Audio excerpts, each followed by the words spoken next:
Get that piece of junk off my street before it embarrasses the whole town, Tommy Miller snarled, kicking the dead Harley's front tire hard enough to make it rock. Walt Grayson didn't flinch. He simply looked up at the boy towering over him, oil pooling black beneath his boots, and said nothing at all. The silence unsettled Tommy more than any threat could have. Something about the old man's stillness felt wrong, like standing too close to a storm that hadn't broken yet. Before we go further, hit that subscribe button and drop a comment telling me what city you're watching from tonight. I read every single one, and I want to see just how far this story travels.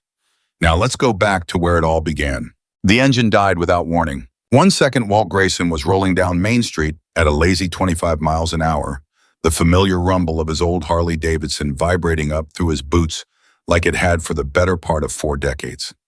The next second, there was a sound like a fist punching through metal, a violent shudder that ran the length of the frame, and then nothing. No power, no compression, just the dead weight of 800 pounds of steel rolling to a stop in the middle of the road, black oil spreading out beneath it in a slow-spreading stain across the clean summer asphalt. Walt didn't panic.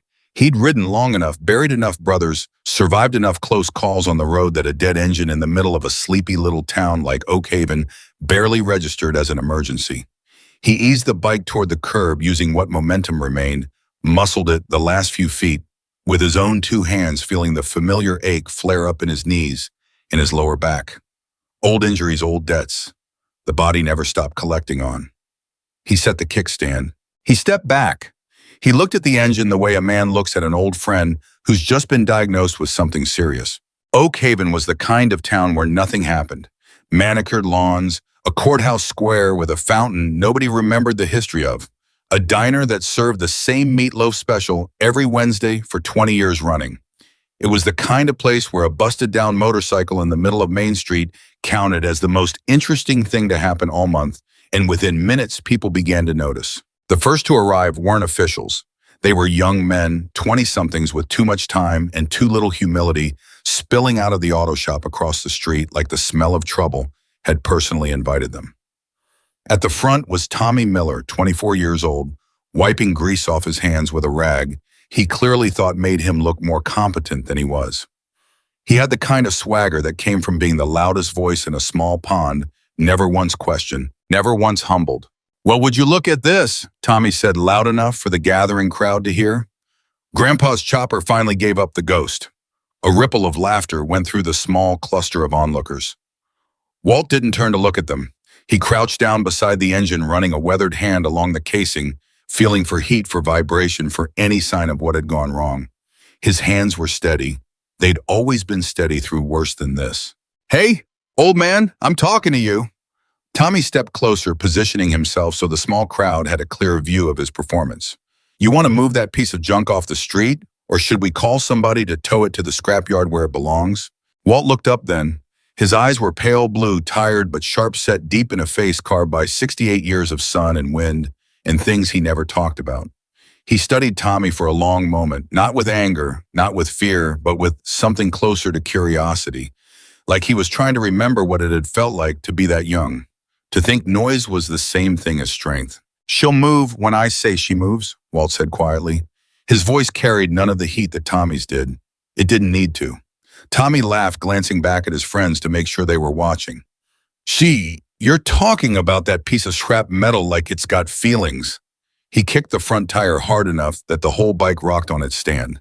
"It's dead, old-timer, just like everything else about you probably." Somewhere in the small crowd, a woman gasped, not in outrage, but in the thrilled way people gasp when they're watching a spectacle they know they shouldn't be enjoying. Walt's jaw tightened just slightly, the only visible sign that the words had landed somewhere. But he didn't rise to it. He turned his attention back to the endo and running his fingers along a crack in the casing that told him everything he needed to know. This wasn't a roadside fix. This was a funeral. More people gathered. Word spread the way it always did in towns like this. A text message here, a phone call there, until Main Street had become an impromptu theater with Walt and his broken machine as the unwilling stars. Somebody brought out lawn chairs. A teenager filmed on his phone, narrating for whatever audience he imagined was watching. "This is Oak Haven's finest, ladies and gentlemen," the kid said into his camera, grinning. Some old biker just broke down in the middle of town, and he's just sitting there like he's waiting for a limo. Walt heard it. He heard all of it. Every word, every laugh, every whispered comment about the dirty old man and his ancient death trap. What none of them saw, what none of them bothered to look for, was the vest folded neatly over the back of the bike's seat. Black leather worn soft with age, a patch on the back faded almost to unreadability by decades of sun and rain and road salt. A patch that to anyone who knew what to look for would have changed the entire complexion of the afternoon. Nobody looked. Nobody knew. And Walt didn't offer the information. Hey, you got a name, or do we just call you Hazard to Public Safety? This came from one of Tommy's friends, a wiry kid named Cody, who clearly modeled his entire personality after whoever was loudest in the room. The crowd laughed again, a little louder this time, emboldened by their own numbers. Walt straightened up slowly, joints protesting with small clicking sounds only he could hear, and looked at the crowd, really looked at them, one face at a time, like he was cataloging something. Then he walked without a word to the curb and sat down on it. He folded his hands in his lap. He waited. The silence that followed was different from any silence that had come before it. It wasn't submission. It wasn't defeat.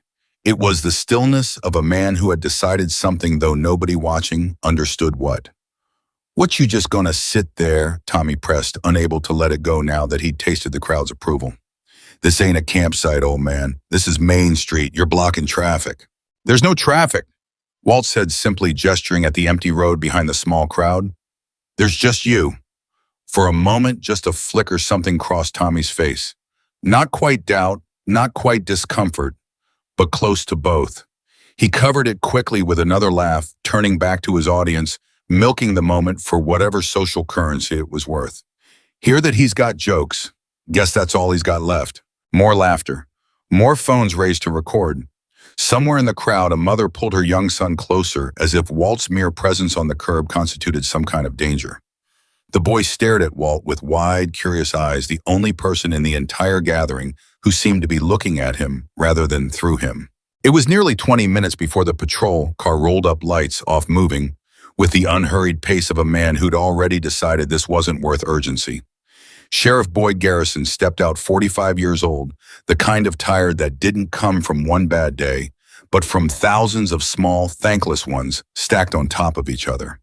He surveyed the scene, the crowd, the broken bike, the old man sitting calmly on the curb, and sighed the sigh of a man who already knew how much paperwork this was probably going to generate. All right, folks, show's over, Garrison said, though, without much conviction, his eyes settling on Walt. Sir, you can't leave a broken-down vehicle blocking the sidewalk. Gonna need you to get it moved. Working on it, Walt said. Doesn't look like much work happening, Garrison replied, not unkindly, but not with much patience either. He'd learned a long time ago that this job ran smoother when you didn't ask too many questions, didn't dig too deep, didn't complicate things that seemed simple on the surface. An old biker with a dead motorcycle blocking traffic seemed about as simple as it got.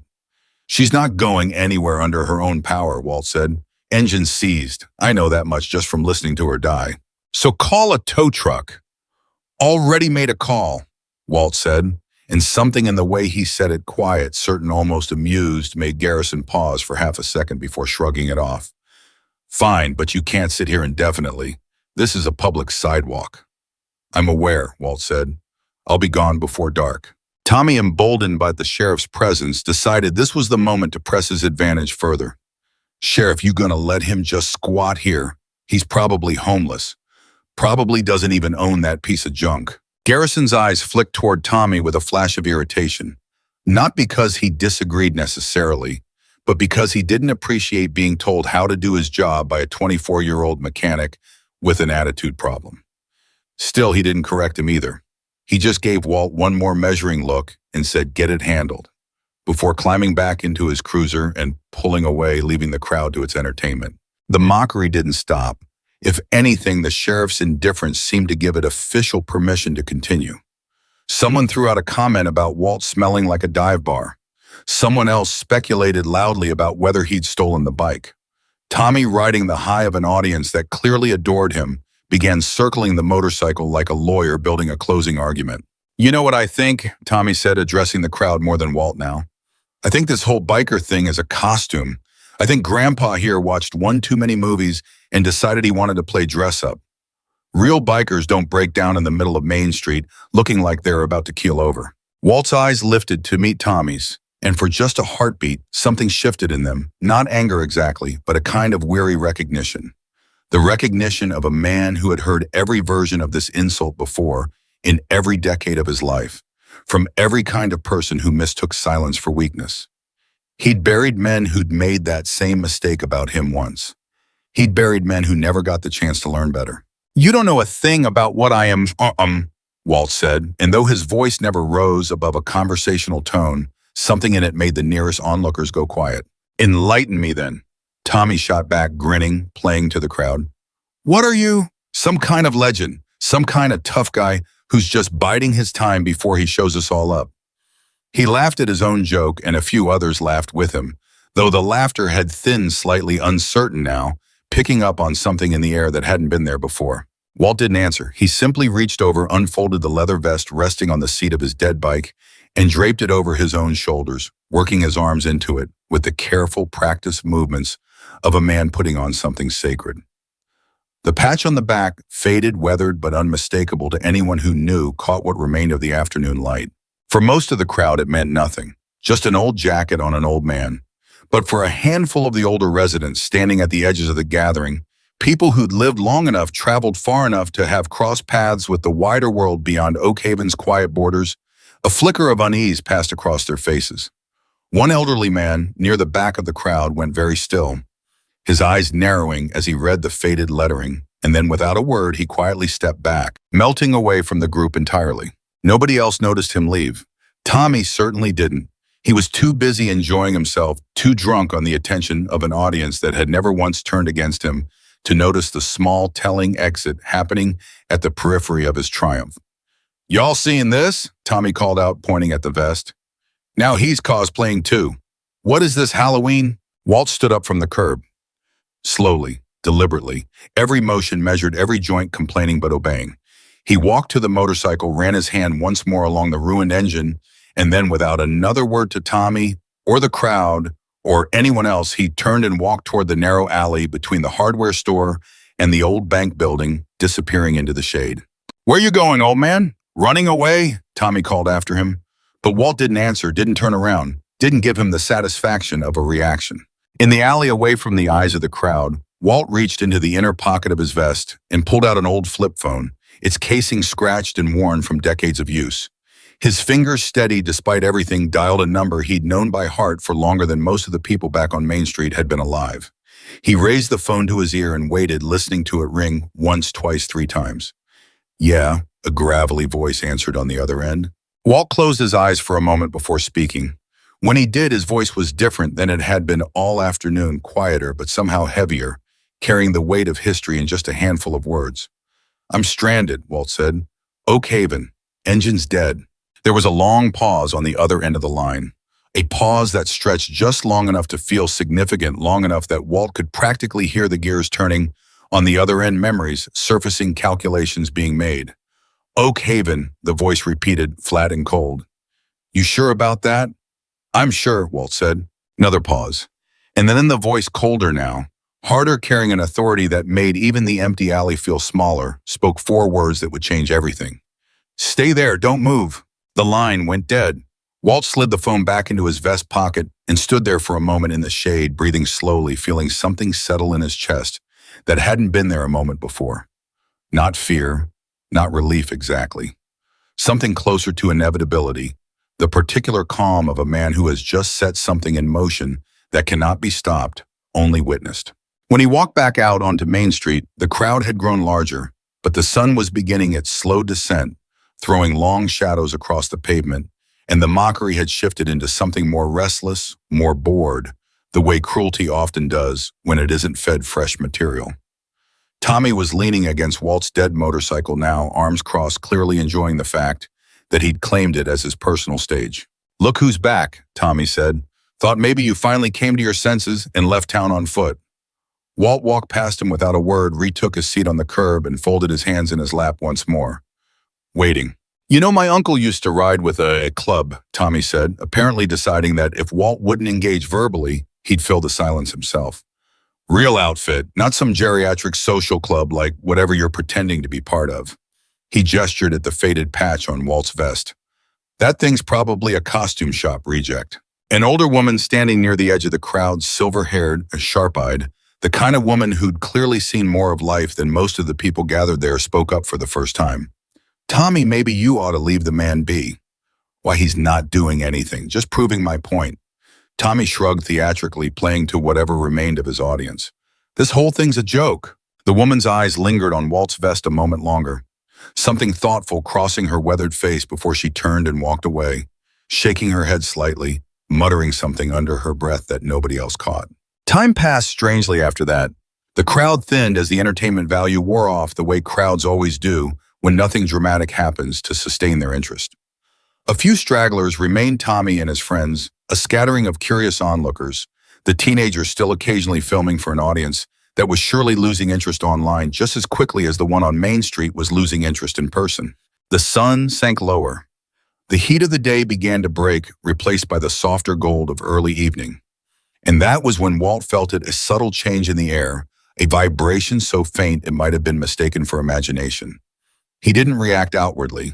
He simply lifted his chin slightly, listening the way a man listens for a sound he's been waiting his whole life to hear again. Tommy noticed nothing. He was too busy laughing at something one of his friends had said, too consumed with his own performance to register the subtle shift happening at the edges of the world around him. But a few of the older townspeople, the ones who'd lingered, who'd felt something unspoken in the air, since Walt had put on that vest, began glancing toward the horizon, toward the direction the vibration seemed to be coming from. It grew. Not loud yet, not even truly audible in the traditional sense. Just pressure, a low hum beneath the ground, the kind of thing you feel in your chest before you hear it in your ears. Like something enormous, still miles away, had just begun to wake up. Walt closed his eyes and allowed himself for the first time all day the faintest ghost of a smile. Something funny? Tommy asked, catching the expression, some instinct telling him the dynamic in the air had shifted even if he couldn't articulate why. Not yet, Walt said quietly, but it will be. The vibration grew stronger. A dog somewhere began barking, agitated, sensing something before the humans around it could. Storefront windows began to hum ever so slightly, a resonance building in the glass. Tommy's friends exchanged uncertain glances, the bravado that had carried them through the afternoon beginning for the first time to falter. "What is that?" Cody asked, his voice noticeably less confident than it had been an hour earlier. Nobody answered him, because nobody knew, not yet, that the ground beneath Oakhaven was about to bear witness to something the town would never for the rest of its collective memory be able to forget. Walt Grayson sat on the curb, hands folded, eyes closed, waiting for the sound that had once been the most familiar noise of his entire life to fill the air once more. And somewhere out on the open highway, closing the distance, mile by mile, 50 engines roared in perfect formation toward a town that had no idea what it had just woken up. The first distant rumble reached Main Street just as the streetlights flickered on, and every single person still lingering on that sidewalk felt in that instant the unmistakable sensation of a story about to change completely. Tommy Miller's smirk, finally for the first time all day, began to fade. The rumble kept building, low and steady, like something enormous clearing its throat somewhere beyond the hills.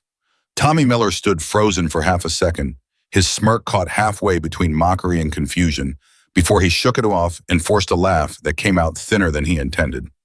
"Probably just a truck on the interstate," he said, glancing at his friends for confirmation they weren't quick to give. Cody didn't laugh with him this time. His eyes had drifted toward the horizon, toward the direction the sound seemed to be crawling in from, and something in his posture had gone stiff. "That ain't the interstate, man. An interstate's like 6 miles out. You wouldn't feel it in your chest from 6 miles. So what, you're an expert on sound waves now?" Tommy snapped, but his voice cracked slightly on the last word, betraying the confidence he was trying so hard to project. Walt hadn't moved from the curb. His eyes were still closed, his hands still folded in his lap. But there was something different in the set of his shoulders now. Not tension, but readiness. The stillness of a man who had waded through worse than this and knew exactly what patience was worth. A few of the remaining onlookers noticed it.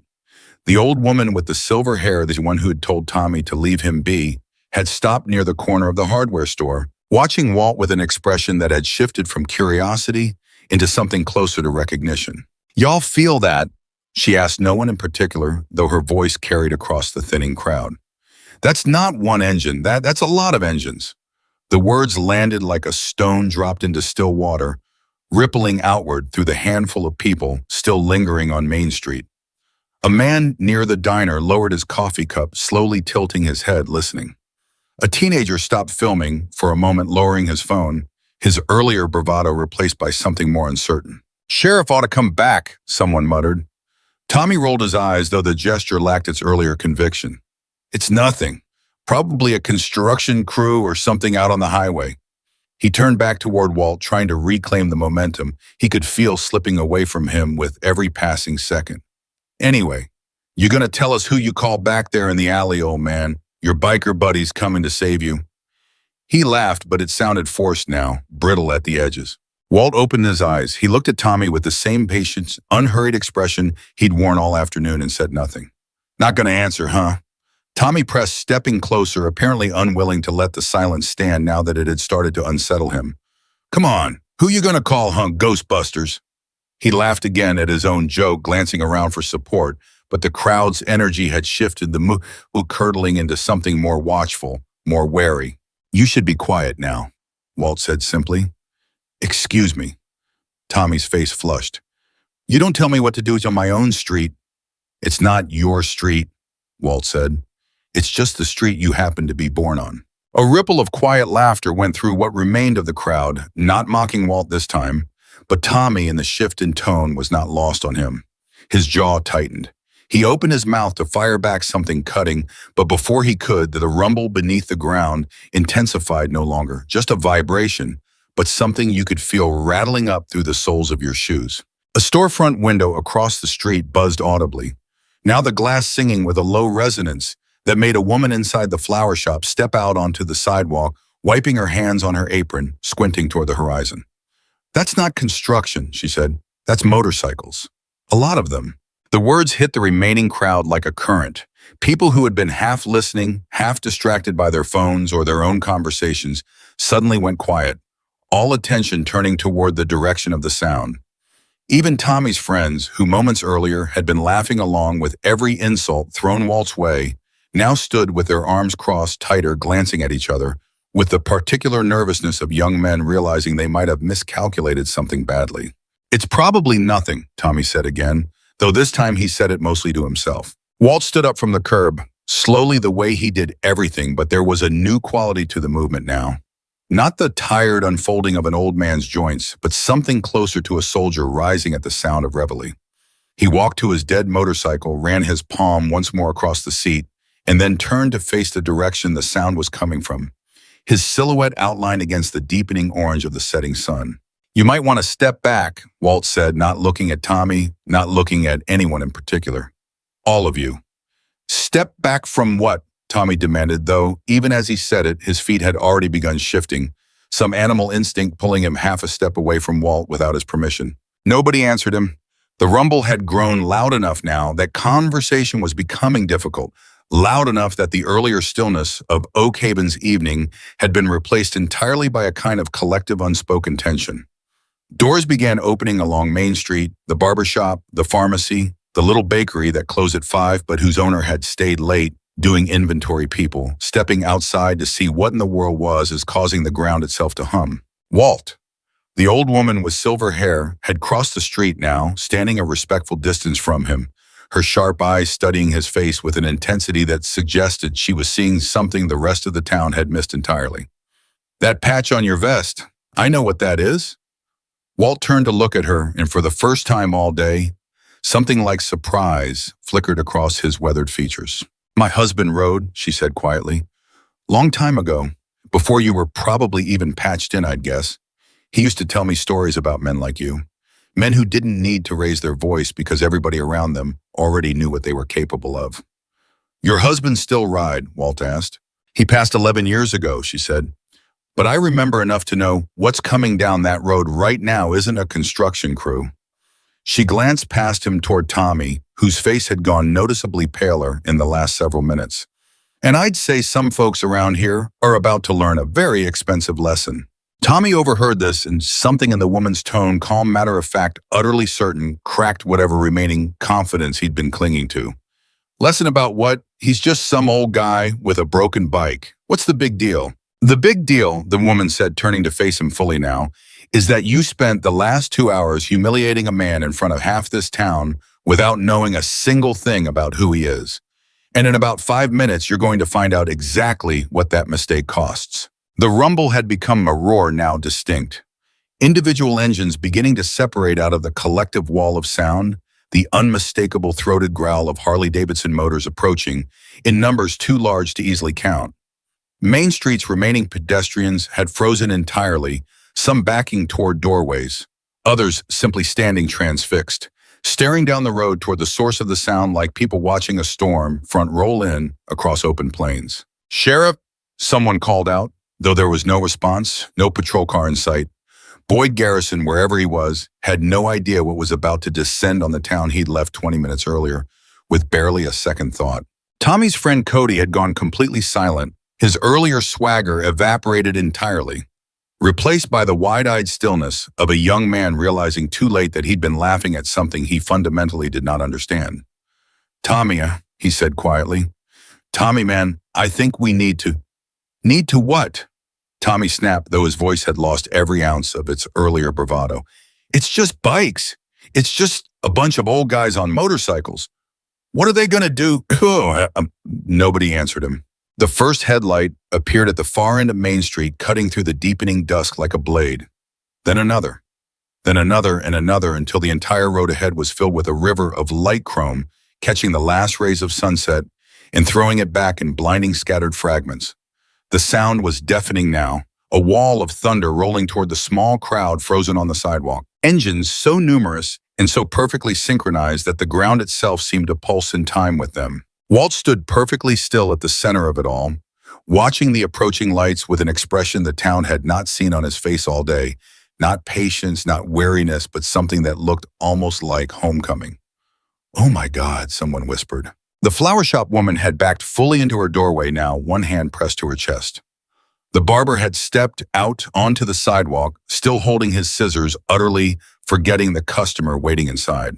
Every single person remaining on Main Street had gone still, transfixed, as the wall of light and sound closed the remaining distance with terrifying, controlled precision.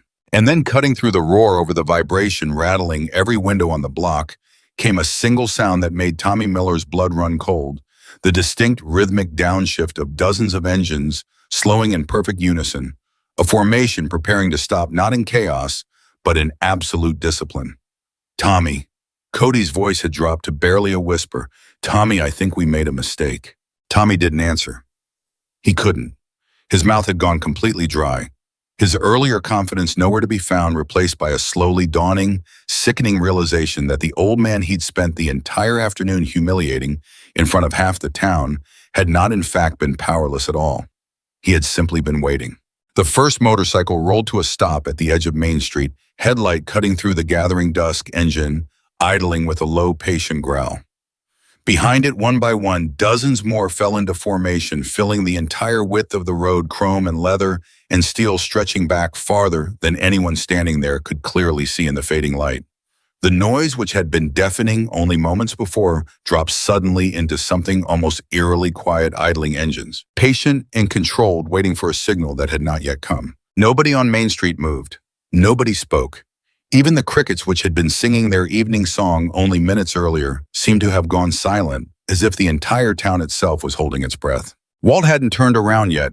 He stood facing the formation, his back to Tommy, and the handful of remaining onlookers, his shoulders squared in a way that made him look for the first time all day, less like a broken-down old man, and more like something else entirely, something the town was only now beginning to understand it had badly misjudged. A rider near the front of the formation killed his engine. Then another. Then in a slow, deliberate wave, engine after engine went silent down the length of Main Street until the only sound remaining was the soft creak of leather and the distant hum of the flower shop's neon sign. The abrupt quiet was almost more unsettling than the roar had been, a silence so total it seemed to press down on the gathered crowd like physical weight. From the center of the formation, a single figure dismounted. He moved without hurry, without any need to prove anything to anyone, watching the kind of unhurried confidence that only came from decades of never once having to justify his own presence anywhere he stood. He was tall, broad through the shoulders, his beard streaked with gray beneath a weathered leather vest covered in patches that told a story most of the crowd couldn't begin to read. On the back of his vest, bold and unmistakable, even in the fading light, was the same insignia that had been resting quietly on Walt's shoulders all afternoon. He walked forward past the frozen crowd, past Tommy, who instinctively took a full step backward, without seeming to realize he'd done it until he reached Walt, standing alone at the center of Main Street. And then in front of the entire gathered town, in front of Tommy Miller and his humiliated friends, and the sheriff who was still nowhere to be found, and every single person who had spent the last 2 hours mocking an old man they knew nothing about, the leader of the formation dropped to one knee. The silence that followed was absolute. "Grim," Walt said quietly, and for the first time all day his voice carried something the town hadn't heard from him yet, not weariness, not patience, but genuine unguarded warmth. "You had us worried, old man," the kneeling rider said, his voice rough but gentle, carrying easily across the frozen street. "Phone call like that coming from you. We didn't know what we were riding into." "Just a dead engine," Walt said, glancing back toward his ruined Harley at the curb. "Nothing that couldn't wait." "Nothing waits when it's you," the rider said, rising to his feet, clasping Walt's forearm in a grip that spoke of decades of history neither of them needed to explain out loud. "You know that."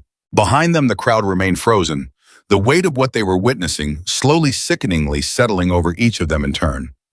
Tommy stood rooted to the spot, his earlier bravado nowhere to be found, watching a scene he had absolutely no framework to understand. The man kneeling before Walt, the man dozens of riders had followed here in perfect formation, was treating a broken-down old biker with a reverence that made no sense against everything Tommy thought he'd understood about the world only an hour earlier.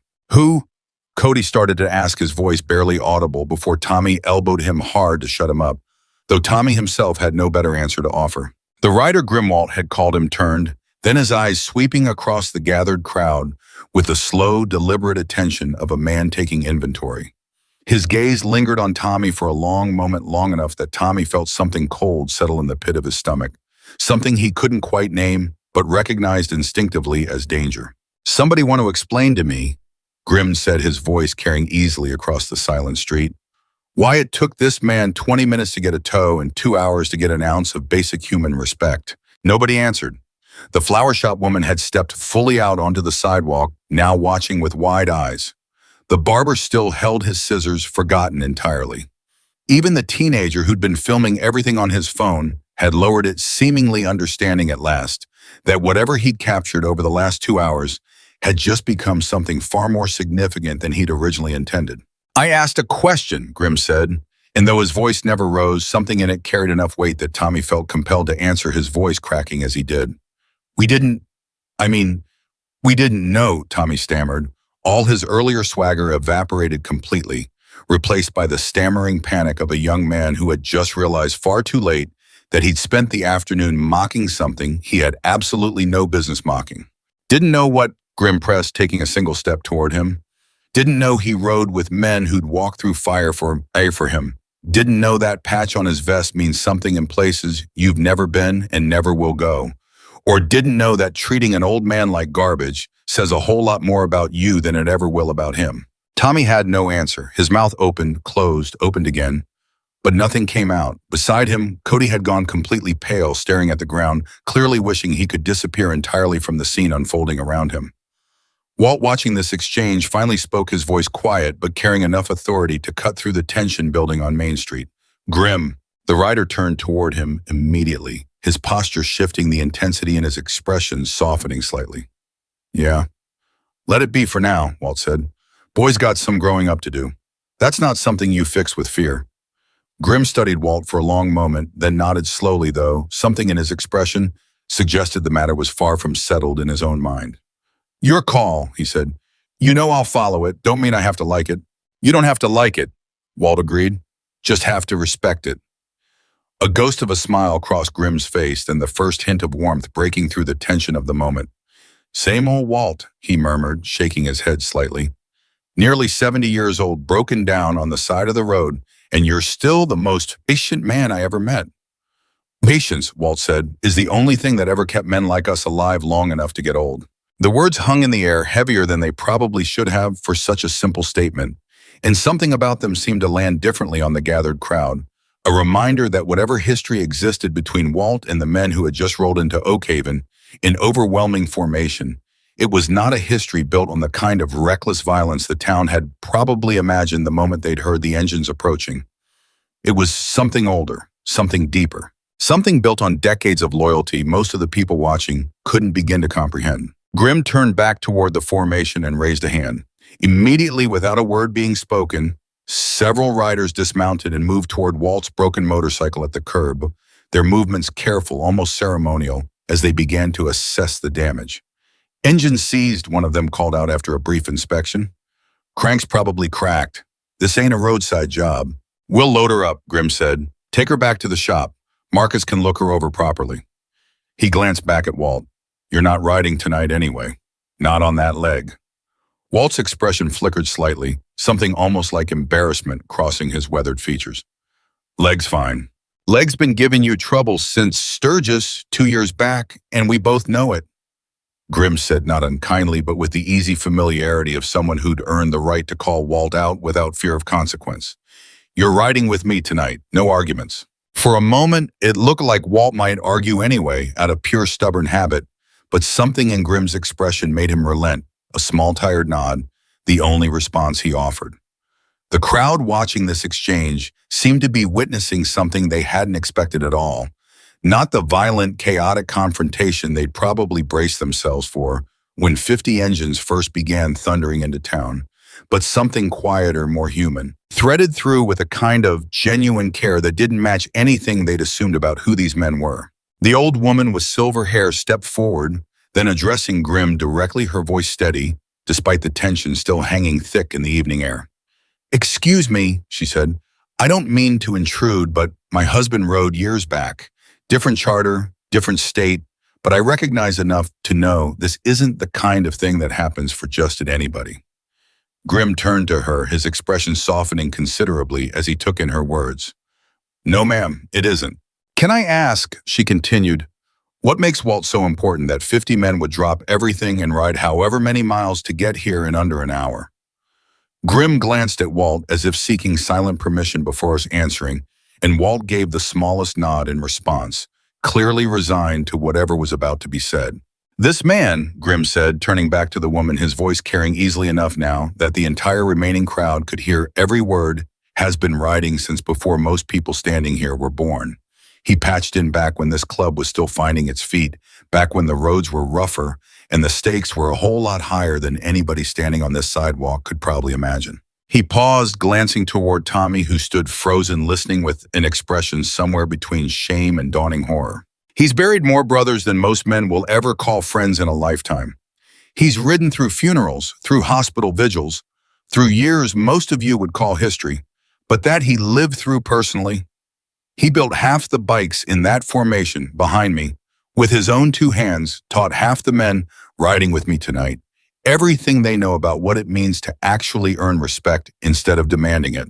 The old woman nodded slowly, her eyes glistening slightly, though whether from recognition or emotion it was hard to tell. "In this town," she said quietly, "spent the whole afternoon treating him like trash on the side of the road." "Yeah," Grim said, his voice hardening slightly as his gaze swept back toward Tommy. "They did."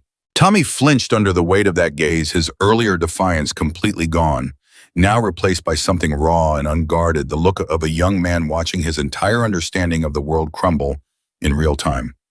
"I didn't know," he said again, weaker this time, barely audible. "That's the problem, isn't it?" Grim said, though his voice had lost some of its earlier edge, replaced now by something almost tired, almost disappointed rather than angry. "You didn't know. You didn't ask.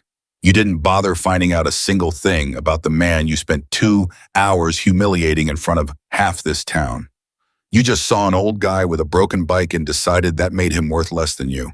"I'm sorry," Tommy said, and this time the words carried something genuine in them, something that hadn't been present in anything he'd said all afternoon. Grim studied him for a long moment, then turned back toward Walt, silently deferring once again to the older man's judgment. Walt looked at Tommy for a long moment, his expression unreadable, the entire crowd waiting in tense silence for whatever he might say next. "Sorry's a start," Walt said finally. "What you do next is what'll matter." Before Tommy could respond, the low rumble of an approaching engine cut through the tension. Not another motorcycle this time, but the distinct whine of a patrol car finally belatedly arriving on the scene. Sheriff Boyd Garrison's cruiser rolled to a stop at the edge of the gathered formation, and the man himself stepped out slowly, his expression a mixture of confusion and dawning alarm, as he took in the sight of 50 motorcycles filling Main Street, a town frozen in collective silence. And an old man he'd dismissed less than an hour earlier standing at the center of it all, flanked by a leather-clad figure who radiated an authority that made even Garrison's hand twitch instinctively toward his weapon. "What in the hell?" Garrison muttered, his eyes sweeping across the scene, clearly struggling to process the sheer scale of what had unfolded in his brief absence. "Evening, Sheriff," Walt said calmly, as though 50 Hell's Angels rolling into town wasn't the least bit unusual. Garrison's hand hovered near his holster, though he didn't draw some instinct telling him that doing so would be a catastrophic miscalculation given the sheer number of riders surrounding him. "Somebody want to explain what's going on here?" "Nothing's going on, Sheriff," Grimm said, his tone perfectly polite, perfectly reasonable, though carrying an undertone that made it clear the politeness was a courtesy rather than a necessity. "Just came to collect one of our own and his broken-down bike. We'll be out of your town within the hour." Garrison's eyes flicked toward Walt, then back toward Grimm, clearly recalculating the entire situation in real time. "Your own," he repeated slowly. "You're telling me this man," he gestured toward Walt, "is with you with the Hell's Angels. Has been for longer than you've probably been alive, Sheriff," Grimm said. Garrison's jaw tightened slightly, and for a moment it looked like he might push back, might assert some kind of authority over the situation just to prove he still could. But something in Grimm's steady, unbothered gaze made him reconsider, made him recalculate the wisdom of escalating a confrontation with 50 riders, standing calmly, patiently, entirely within their rights, on a public street they hadn't broken a single law occupying. "There a problem here?" Garrison asked instead, his tone considerably more measured now. "Not anymore," Walt said quietly. Garrison's eyes moved to Tommy, then taking in the young man's pale, shaken expression, and something in his tired lawman's instincts clearly pieced together at least part of what had transpired in his absence. "Tommy," he said slowly, "you do something stupid while I was gone." Tommy didn't answer his silence answer enough on its own. Garrison sighed the particular sigh of a man who'd been doing this job long enough to recognize a mess when he saw one, even if he hadn't been present to witness its creation. "All right," he said finally, addressing the group at large. "As long as everybody's peaceful, I don't see any reason to make this into something it doesn't need to be. Y'all load up your friend's bike and be on your way, and we'll call this whole afternoon forgotten." "Wasn't looking to cause trouble, Sheriff," Grimm said. "Just looking after family." The word landed heavily in the quiet evening air, family, and something about the way Grimm said it, plain and unadorned without any need for embellishment, seemed to strike the remaining crowd more forcefully than anything else that had been said all evening. Tommy, standing frozen at the edge of the gathering, flinched visibly at the word as though it had physically struck him. Because that, more than anything else, was the thing that seemed to be settling over Oak Haven's collective conscience in the fading evening light, the realization that the dirty old biker they'd spent an entire afternoon humiliating on their public sidewalk hadn't been alone at all. He had never been alone. He had simply been waiting with the patience of a man who'd learned long ago that some things were worth waiting for the people who would come running the moment he needed them. 50 strong, without hesitation, without question, the moment word reached them that one of their own required backup. And Tommy Miller, standing in the wreckage of his own afternoon's cruelty, was only now beginning to understand exactly how badly he'd misjudged the man he'd mocked. Grimm turned to address the riders, still waiting patiently in formation. "Load up the bike," he called out. "Careful with her. She's earned better than a rough handling after the day she's had." Several riders moved immediately to comply, working with a gentle efficiency that stood in stark contrast to the chaos and noise of their earlier arrival.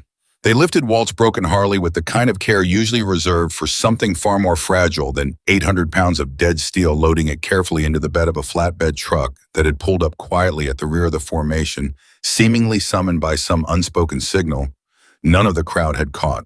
Walt watched them work, his expression unreadable, though something in the set of his shoulders suggested a quiet kind of gratitude that went deeper than words could easily express. The old woman with silver hair remained nearby, watching the proceedings with an expression of genuine warmth, occasionally glancing toward Tommy with something that looked distinctly like disappointed judgment. "You gonna say something else to him?" she asked Walt quietly, nodding toward Tommy, who still stood frozen at the edge of the gathering, clearly uncertain whether he was meant to stay or flee. Walt considered the question for a long moment before answering. "Not yet," he said finally. "Boy needs to sit with what he's feeling right now a while longer before words are going to mean anything." "That's more mercy than I'd have shown him," she admitted. "Mercy's not about what he deserves," Walt said. "It's about what kind of man I want to be when I decide how to answer to him." The woman studied Walt for a long moment, something like quiet respect crossing her features, before she nodded slowly and stepped back, allowing the scene to continue unfolding without further interruption. Grimm approached Walt, then gesturing toward a motorcycle idling nearby its rider, already dismounted and waiting patiently to relinquish his seat. "Ride's ready when you are," he said. Walt nodded, though he made no immediate move toward the bike, his eyes instead drifting back toward Tommy one final time. The younger man met his gaze, flinching slightly under the weight of it, clearly bracing himself for whatever judgment might finally be delivered. But Walt said nothing. He simply held Tommy's gaze for a long moment, long enough to convey something neither anger nor forgiveness, but perhaps the quiet promise of both, depending entirely on what Tommy chose to do with the lesson the evening had handed him before turning away and walking toward the waiting motorcycle. As he settled onto the seat behind Grimm, the engine roaring to life beneath him, Walt allowed himself one final glance back at Main Street, at the frozen crowded Tommy, standing pale and shaken at its center, at the sheriff watching with an expression of grudging, bewildered respect, at the entire small town that had spent an afternoon mocking something it fundamentally failed to understand. The formation began to move, engines rising once more into that thunderous, synchronized roar that had first announced their arrival, chrome and leather and steel rolling slowly back through the heart of Oak Haven. Windows rattled, storefront signs buzzed, and every single person still standing on that sidewalk felt in their chests the unmistakable weight of history passing directly through the center of their quiet, unremarkable little town. Tommy Miller stood motionless long after the sound of the engines had faded into the distance, staring down the now empty road, the echo of Grimm's words still ringing in his ears. "Sorry's a start. What you do next is what'll matter." He had no idea yet just how true those words would prove to be, or how far the consequences of this single afternoon were about to reach, consequences that extended well beyond a broken motorcycle, well beyond a moment of public humiliation into corners of Oak Haven's history that Tommy Miller, standing frozen and ashamed on an empty street, could not yet begin to imagine. Tommy didn't move for a long time.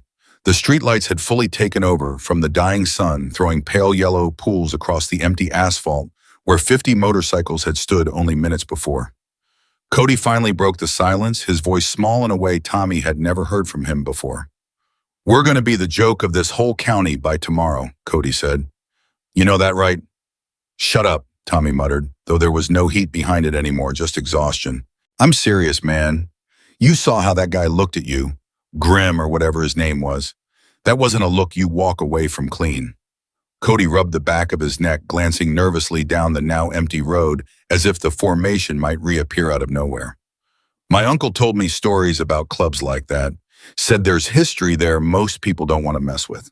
Tommy said nothing. He was staring at the empty stretch of curb where Walt had sat for 2 hours, patient and silent, absorbing every insult Tommy had thrown at him, without so much as raising his voice. The oil stain was still there, dark against the pavement, the only remaining evidence that any of it had actually happened.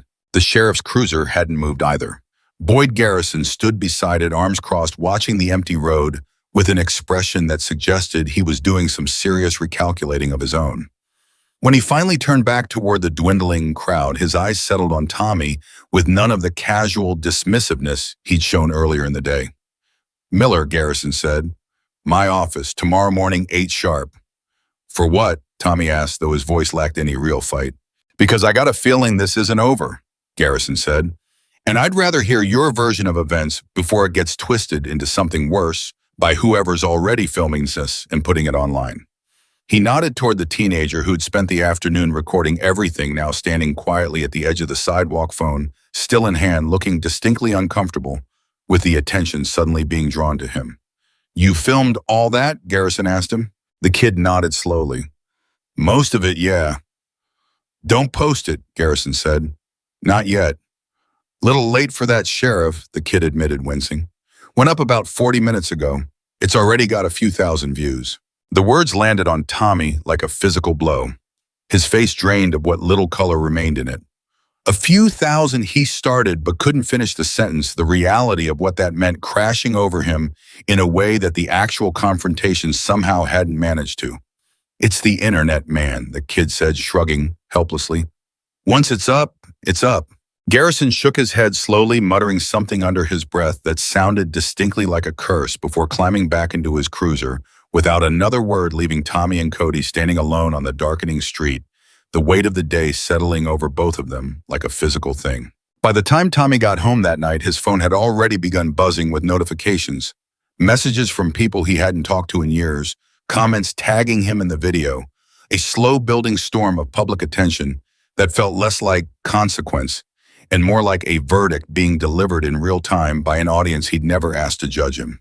He sat on the edge of his bed, staring at the screen, watching the view count climb, feeling something cold and unfamiliar settle into his chest. Guilt, that was what it was. He recognized it distantly, the way you recognize a foreign word you've heard before, but never had to use yourself. 3 counties, away in a modest garage attached to a modest house on the edge of a modest town. Most people would never think twice about Walt. Grayson sat in a worn recliner, a mug of black coffee cooling on the table beside him, listening to Grim recount the day's events to a small gathering of club members who'd stayed behind after the formation dispersed back to its various homes. You should have seen the kid's face. One of the younger riders, a broad-shouldered man named Deacon, was saying, grinning as he leaned against the garage's workbench, like he'd seen a ghost. "He saw more than that," Walt said quietly, and the room's easy laughter faded slightly, attention shifting toward him. "He saw the truth catch up to him. That's a harder thing to witness than a ghost." Grim, seated across from Walt, studied the older man carefully. "You're not still stewing on that boy, are you? After everything he put you through today?" Walt shook his head slowly. "Not stewing," he said. "Just thinking. About how a kid gets to be 24 years old in this country and doesn't know a single thing about respect," Walt said. "That's not something that happens on its own. Somebody taught him that, or somebody failed to teach him anything at all." The room fell quiet for a moment, the weight of Walt's words settling over the gathered men. Deacon finally broke the silence. "You gonna go easy on him after what he did?" "I already did," Walt said. "Told Grim to let it be." "Don't mean it's over," Grim added, his voice carrying a warning edge. "Just means it's not gonna be settled with fists." Walt nodded slowly, his eyes drifting toward the garage window, toward the darkness settling over the quiet street outside. Something in his expression suggested his mind was already elsewhere, already turning over some thought he hadn't yet decided to share with the room. "There's something else," Walt said finally. "Something been sitting wrong with me since I sat down on that curb today." "What's that?" Grim asked. "The sheriff," Walt said. "Man barely blinked at 50 of us rolling into his town. Didn't ask a single real question. Didn't seem the least bit surprised, not underneath it all. Man, like that's either seen worse or he's already decided not to look too close at things that might complicate his life." Grim's expression sharpened slightly. "You think there's something going on in that town?" "I think," Walt said slowly, "that a sheriff who lets a crowd humiliate an old man in the street for 2 hours without lifting a finger isn't a man overly concerned with protecting the vulnerable.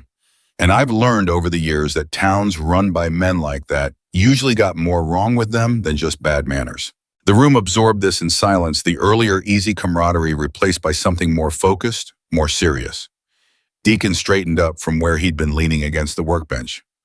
"You want us to look into it?" he asked. Walt considered the question for a long moment. "Not yet," he said. "Bike needs fixing first. And I got a feeling if there's something rotten in Oak Haven, it's going to surface on its own soon enough.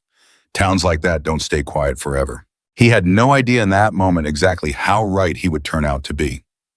3 days later, Tommy Miller sat in the bus booth of Oak Haven's only diner, staring at a cup of coffee. He hadn't touched his phone, lying face down on the table beside him.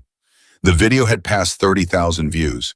Comments had piled up beneath it in the hundreds, most of them unkind, a handful, even suggesting his name and workplace be shared more widely so people could know exactly who Tommy Miller was. He'd stopped reading them after the first day. It hadn't stopped the shame from sitting in his stomach like a stone. The bell above the diner door chimed, and Tommy glanced up automatically the way anyone does now, when they're half expecting the world to keep punishing them. It was just the old woman from the crowd that day, the silver-haired one who'd spoken up in Walt's defense. She caught his eye, hesitated for a moment, then crossed the diner and slid into the booth across from him without waiting for an invitation. "You look like a man who hasn't slept much," she said. "Haven't," Tommy admitted. "Good," she said, not unkindly. "Means you've got a conscience left worth saving." Tommy stared at her, unsure how to respond to that. "You're Mrs. Delacroix," she said. "Ruth Delacroix. My husband was Earl, rode with an outfit out of Tennessee years back before we settled here." "I didn't know that," Tommy said. "About you, I mean." "Most folks don't," Ruth said. "I don't advertise it. Small towns have a way of deciding who you are based on the flimsiest of things, and I learned a long time ago it's easier to let people underestimate you than to correct them constantly." She studied Tommy for a moment, her sharp eyes taking in the exhaustion, the guilt written plainly across his young face. "You want to know something about the man you humiliated on Main Street?" Tommy swallowed hard. "Yeah," he said quietly. "I think I do." Ruth folded her hands on the table, and for the next several minutes she told him what little she knew, pieced together from things her late husband had mentioned over the years. Rumors and half-stories that traveled through the biker world the way legends always do, growing and shifting with each retelling, but retaining somehow a core of unmistakable truth. Walt Grayson had patched into the Hells Angels back when the club was still young, still finding the shape of what it would become. He'd ridden through some of the roughest decades in the club's history, survived conflicts that had claimed the lives of men who'd started out riding beside him. He'd buried more brothers than most people buried family members in an entire lifetime. He'd built bikes with his own hands that were now sitting in private collections worth more money than most of Oak Haven's residents would see across their entire working lives. "But none of that's really the point," Ruth said, her voice softening. "The point is that man sat on your curb for 2 hours getting called every ugly name your generation could think up, and he never once raised his voice. Never once threatened a single person in that crowd. That's not weakness, Mohammed. That's the deepest kind of strength. There is the kind that doesn't need anybody's permission to be respected." Tommy stared down at his untouched coffee, his throat tight. "I keep thinking about it," he admitted. Over and over, the way he just sat there, didn't even look angry, just waited. That's because he spent a whole lifetime learning that some battles aren't worth fighting with your fists or your voice, Ruth said. He let the situation speak for itself. And it did, didn't it? Tommy nodded slowly, unable to argue with that assessment. "So what are you going to do about it?" Ruth asked. "What can I do?" Tommy said, his voice cracking slightly. "The video's everywhere. Everybody in 3 counties thinks I'm some kind of monster.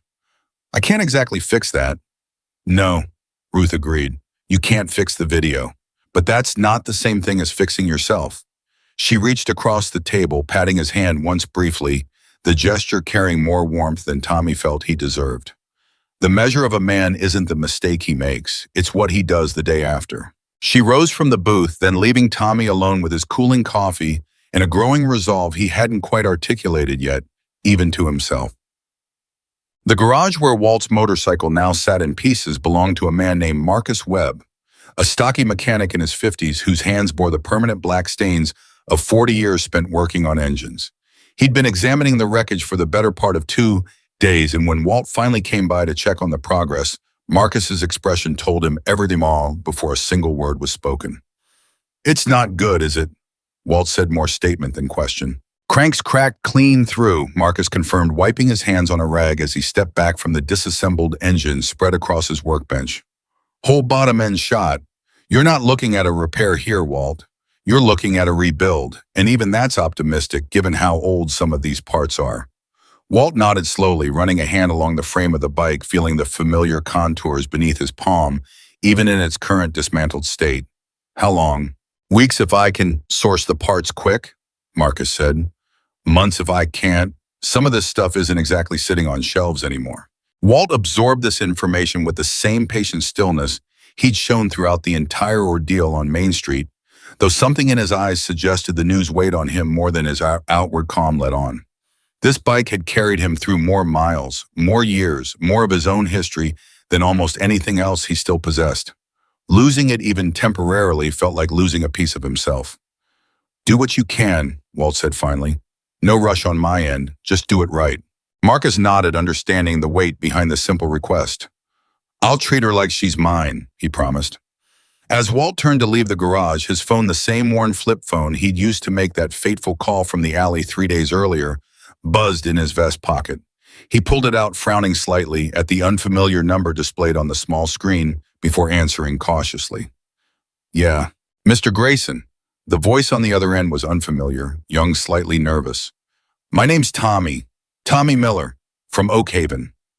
Walt went very still, his expression unreadable as Marcus glanced over curiously from where he stood beside the workbench. "How'd you get this number?" Walt said, his voice carrying no particular hostility, but no warmth either. "Sheriff Garrison had it," Tommy said quickly, "from the tow paperwork. I asked him for it. I know I probably shouldn't have. He paused, and Walt could hear him take a steadying breath on the other end of the line. "I wanted to say I'm sorry. Properly. Not just words shouted across the street while everybody was watching. I wanted you to actually hear it." Walt said nothing for a long moment, letting the silence stretch, testing whether Tommy would fill it with more empty words or whether he'd let it sit uncomfortable the way genuine remorse often demanded. Tommy let it sit. "You still there?" Walt finally asked. "Yeah," Tommy said. "I'm still here." "All right," Walt said. "I'm listening." Tommy exhaled slowly, and when he spoke again, his voice carried a rawness that hadn't been present in any of his words on Main Street 3 days earlier. "I don't have an excuse," he said. "I was cruel to you because it was easy and because everybody was laughing and because I liked how it felt to have people laughing with me instead of at me for once. That's it. That's the whole reason. There's nothing more noble to it than that." Walt listened, his expression softening almost imperceptibly. "And I've been sitting with that for 3 days now," Tommy continued, "and it's the ugliest thing I've ever had to look at about myself. I don't expect you to forgive me. I don't even know if I'd forgive me. But I needed you to know that I know. I know what I did was wrong, and I know it wasn't just wrong because of who you turned out to be. It would have been wrong no matter who you were." There was a long pause on the line, and Marcus, watching Walt's face during the exchange, saw something shift in the older man's expression. Not quite warmth, but the loosening of something that had been held tightly since the moment he'd sat down on that curb 3 days ago. "That's a decent thing to say," Walt said finally. "Most men your age wouldn't have bothered." "I almost didn't," Tommy admitted. "Took me 3 days to work up the nerve." "Nerve's not usually the hard part," Walt said. "Honesty is." "Yeah," Tommy said quietly. "I'm learning that." Walt was quiet again for a moment, weighing something in his mind before he spoke. "You still working at that shop, the auto place?" "Yeah," Tommy said, sounding surprised by the question. "You any good at what you do?" "Actually good, not just loud about it." Tommy hesitated. "I used to think so," he admitted. "Now I'm not so sure about much of anything."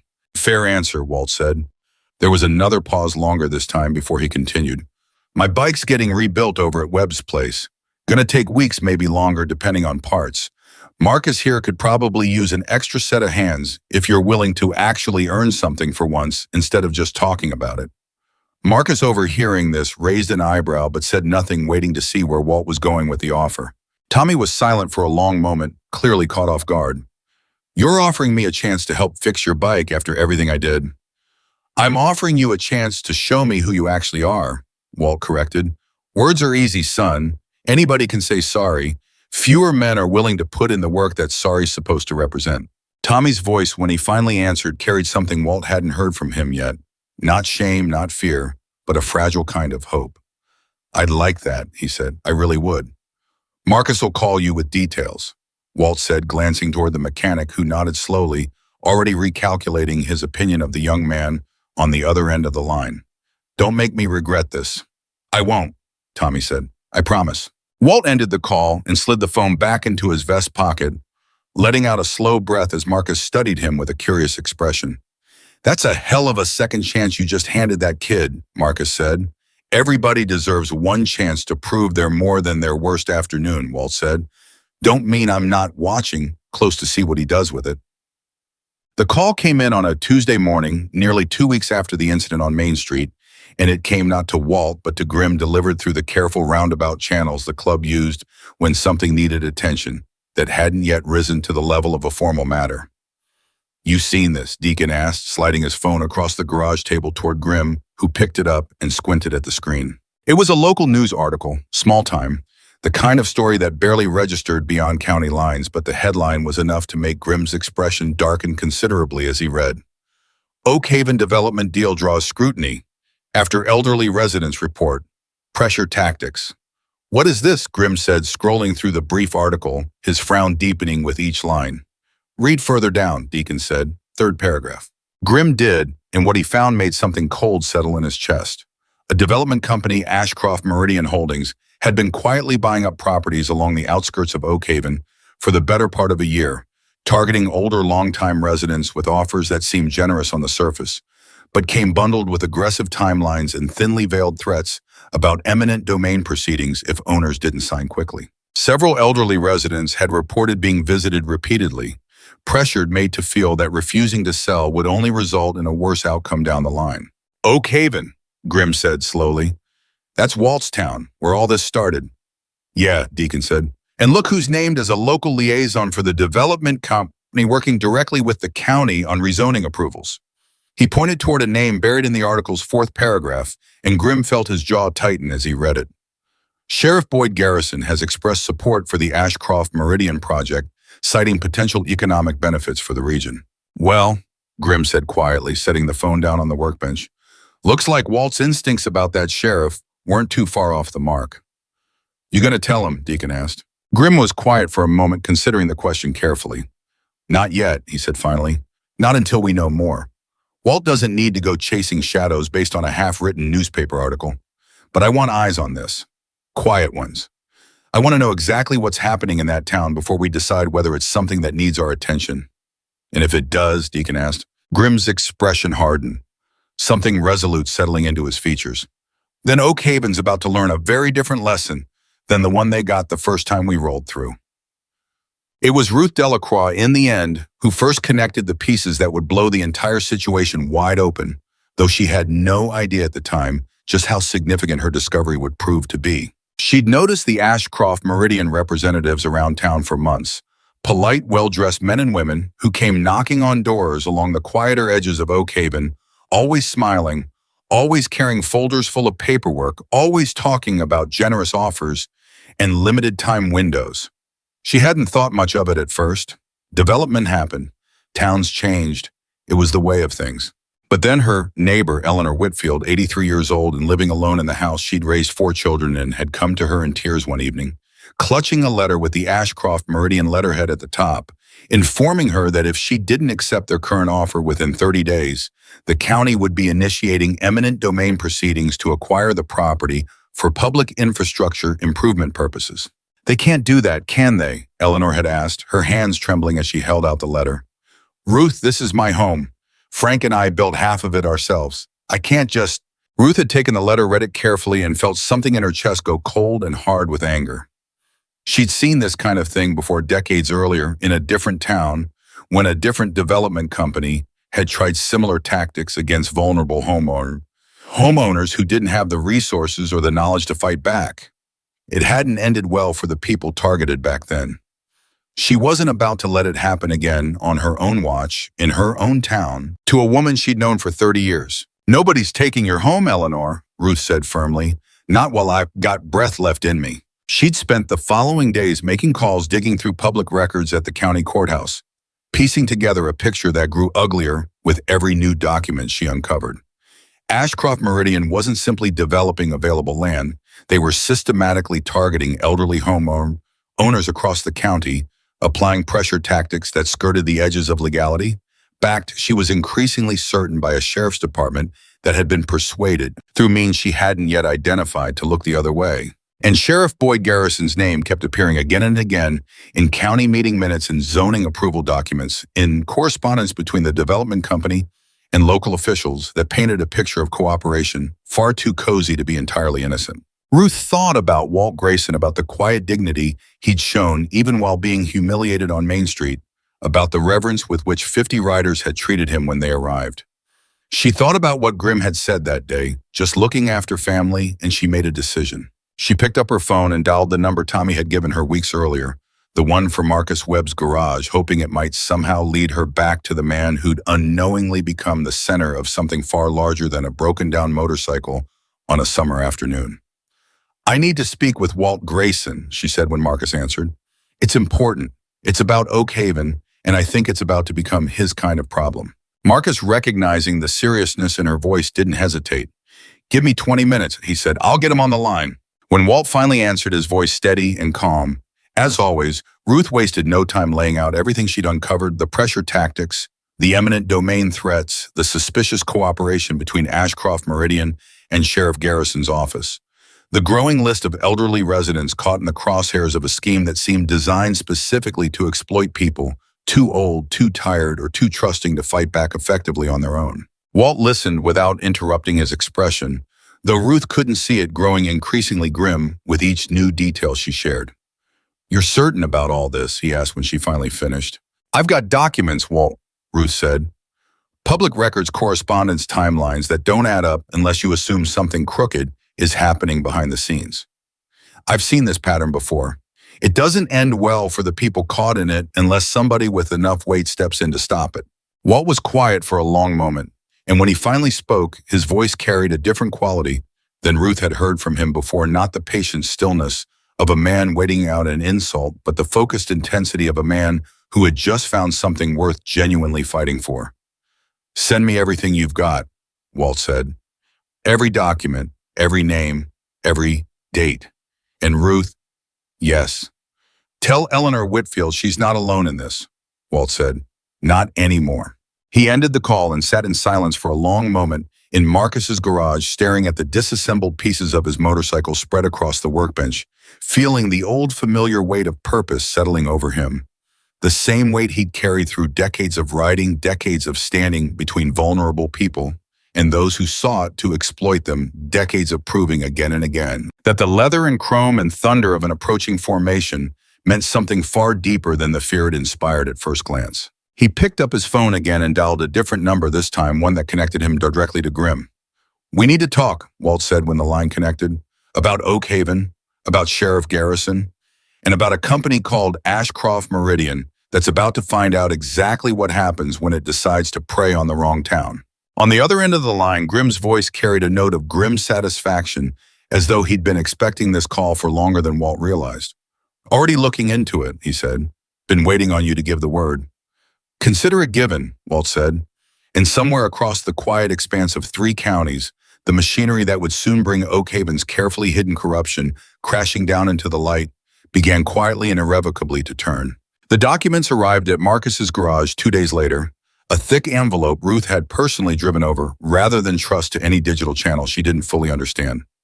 Walt spread them across the workbench, pushing aside scattered engine parts to make room, and spent the better part of an afternoon reading through page after page of correspondence, zoning applications, and county meeting minutes that painted an increasingly damning picture. "This isn't just pressure tactics," Walt said, sliding a particular document toward Grimm, who'd driven over the moment Walt called to say the paperwork had arrived. "Look at this letter, dated 8 months back. Ashcroft Meridian requesting expedited eminent domain review for a dozen specific parcels, all of them owned by residents over the age of 70. Grimm scanned the document, his jaw tightening with each line. "They're not developing this land for infrastructure," he said. "This is a land grab dressed up in legal language.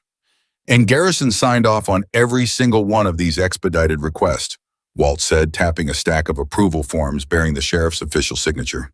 "Man's not just looking the other way, he's actively greasing the wheels."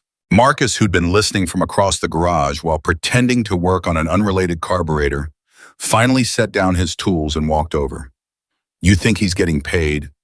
"I think," Walt said slowly, "that a man doesn't risk his badge and his reputation for a company like this without something substantial changing hands. Question is proving it." Grimm's phone buzzed and he glanced down at it, his expression shifting as he read whatever message had just arrived. Deacon's been digging on the financial side, he said. County property records, business filings. Says he's found something worth seeing in person. How soon can he get here? Walt asked. Already on his way. Deacon arrived 20 minutes later, laptop bag slung over one shoulder, his expression carrying the particular energy of a man who'd uncovered something significant and was eager to share it. He set the laptop down on the workbench, pushing aside a scattered pile of bolts to make room, and pulled up a spreadsheet he'd clearly spent considerable time compiling. Ashcroft Meridian Holdings, Deacon said. Isn't just some development company that wandered into Oakhaven by accident. Trace the ownership structure back through about 4 shell companies, and guess whose name keeps popping up as a silent partner? He turned the laptop toward Walt and Grimm, pointing to a name buried in a corporate filing document. Franklin Ashcroft, Walt read aloud. Name means something to you.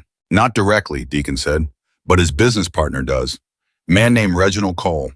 Cole's been sued 3 times in 2 different states for exactly this kind of scheme, targeting elderly homeowners, pressuring them into selling below market value, using cooperative local officials to fast-track eminent domain when people refuse. Settled all 3 suits quietly before they went to trial. Paid off, moved on, changed the company name, started fresh, somewhere new.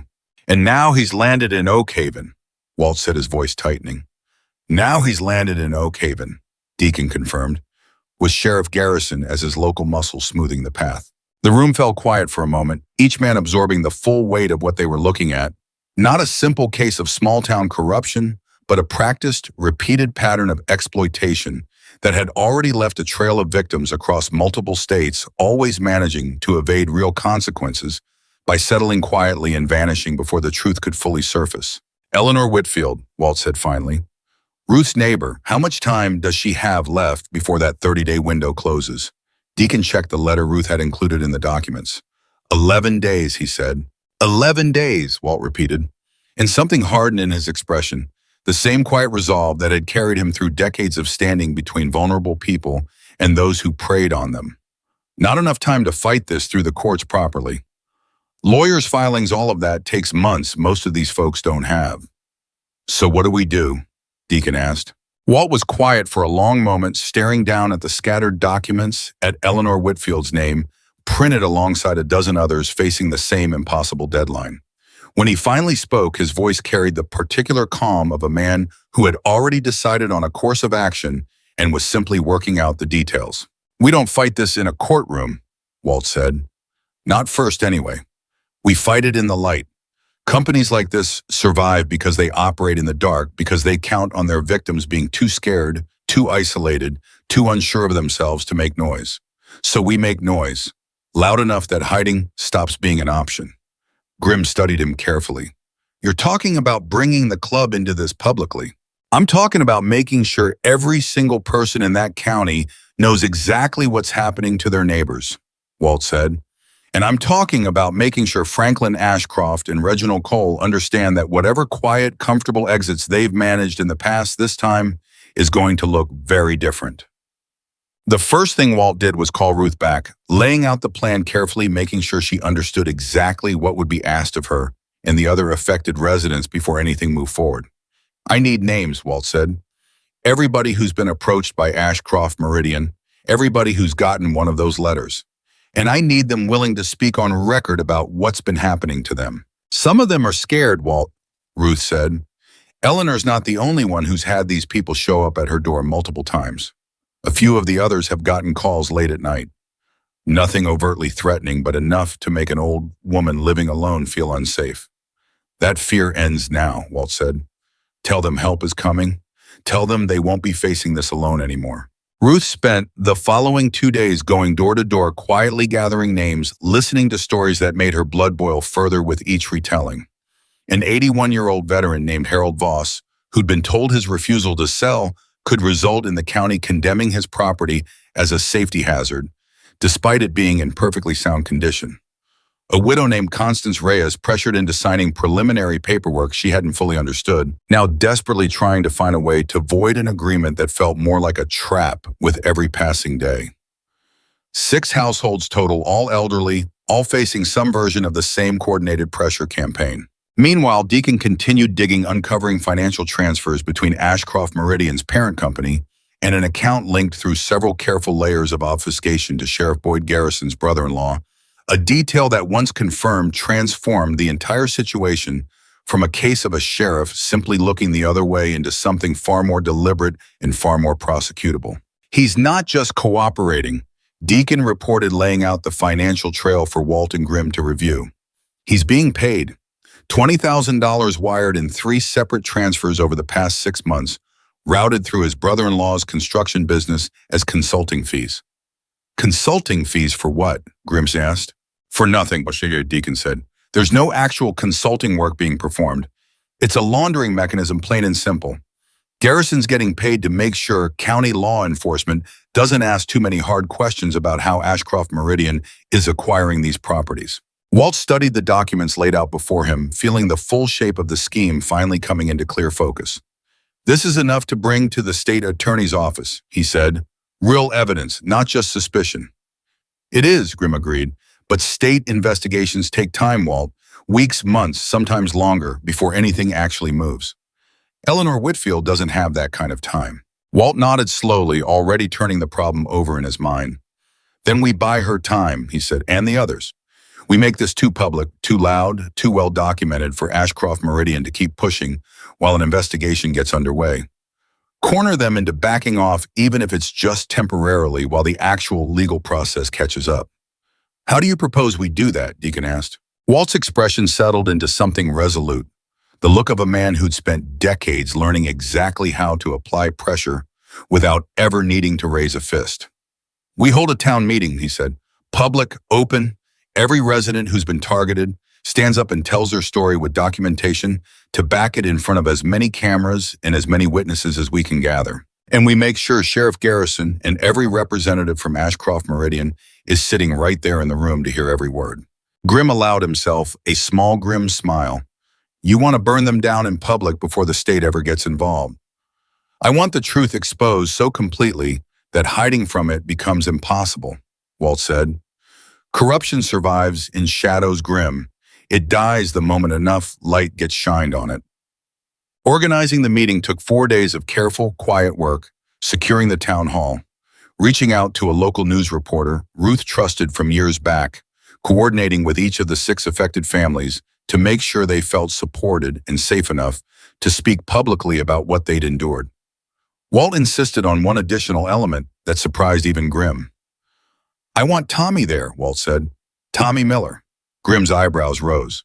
The kid who mocked you in the street. The same one who's been showing up at Marcus's garage every single day for 2 weeks, working without complaint, without expecting anything in return, Walt said. Kid's trying to become something better than what he was. Man deserves the chance to prove it counts for something beyond just wrenching on an engine. What do you want him to do? Stand beside me, Walt said simply. Let the town see that even the person who mocked an old biker in the street can learn, can change, can end up standing on the right side of something that matters. Might mean something to somebody watching who's made mistakes of their own. When Walt called to ask him, Tommy was silent for a long moment on the other end of the line, clearly processing the weight of what was being offered. You want me there, he said slowly, in front of the whole town, after everything. I want you there, Walt confirmed. Not to apologize again, not to grovel, just to stand with people who need standing with. That's a different thing than being forgiven, Tommy. It's earning something new. I'll be there, Tommy said, his voice steadier than it had been in weeks. Whatever you need. The night of the meeting, Oak Haven's town hall filled to capacity faster than anyone had anticipated. Word had spread through the county in the way it always did in small communities. Quietly at first, then all at once, until nearly every seat was occupied and people stood along the back walls, spilling out into the hallway beyond the double doors. Ruth had done her work well, and the local news reporter she'd contacted had in turn alerted 2 additional outlets from neighboring counties, sensing a story worth covering. Sheriff Garrison arrived without any idea of what awaited him, having been informed only that the meeting concerned community development concerns, a vague enough description that he'd assumed it would be a routine, forgettable evening. He took a seat near the front, exchanging polite nods with a few council members entirely unprepared for what was about to unfold.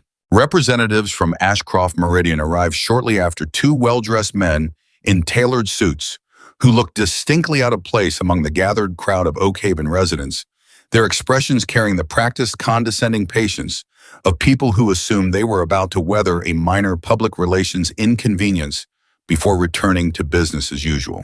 Walt entered last, flanked by Grimm and several other members of the club who'd chosen to attend in a show of quiet, disciplined support. Their presence, unmistakable but restrained, a wall of leather and steady watchfulness lining the back of the room.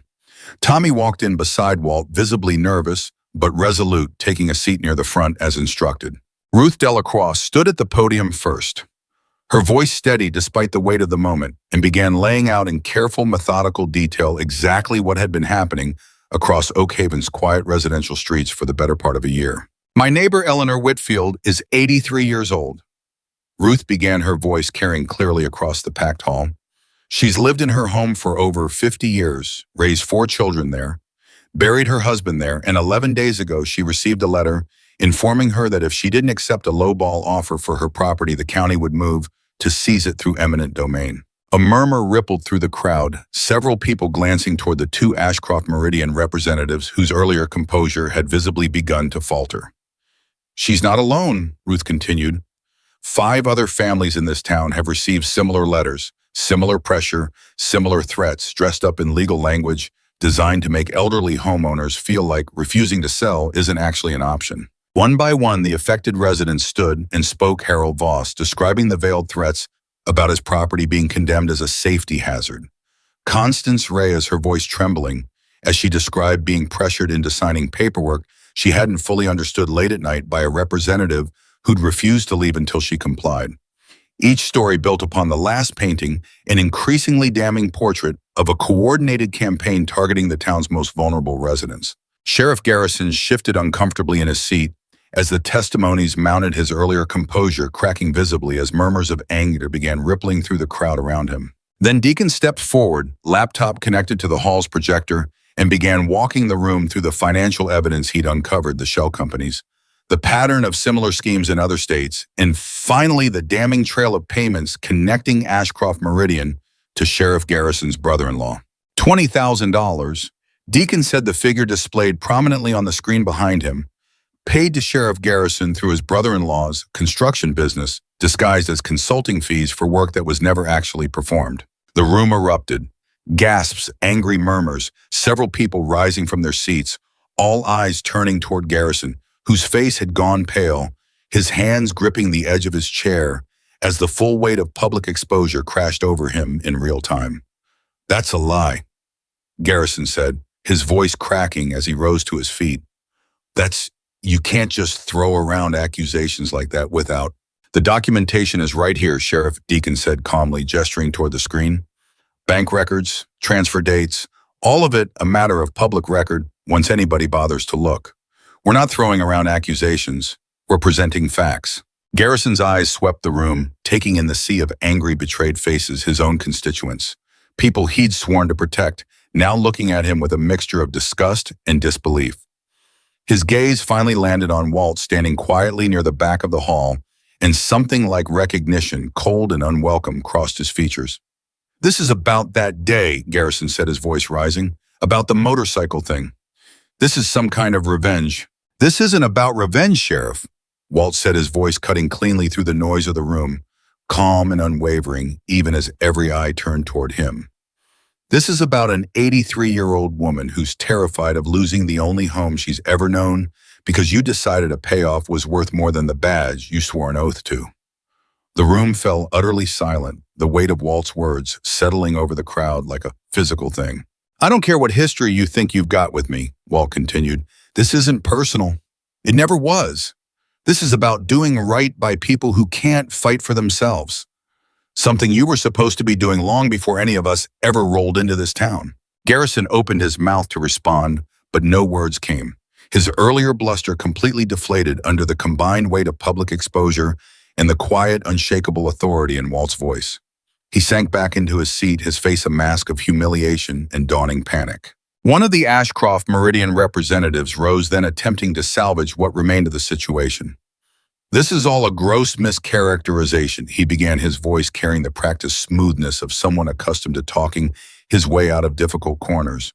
Ashcroft Meridian operates entirely within the bounds of the law, and any suggestion of impropriety is backed up by documented evidence of the exact same pattern in 2 other states.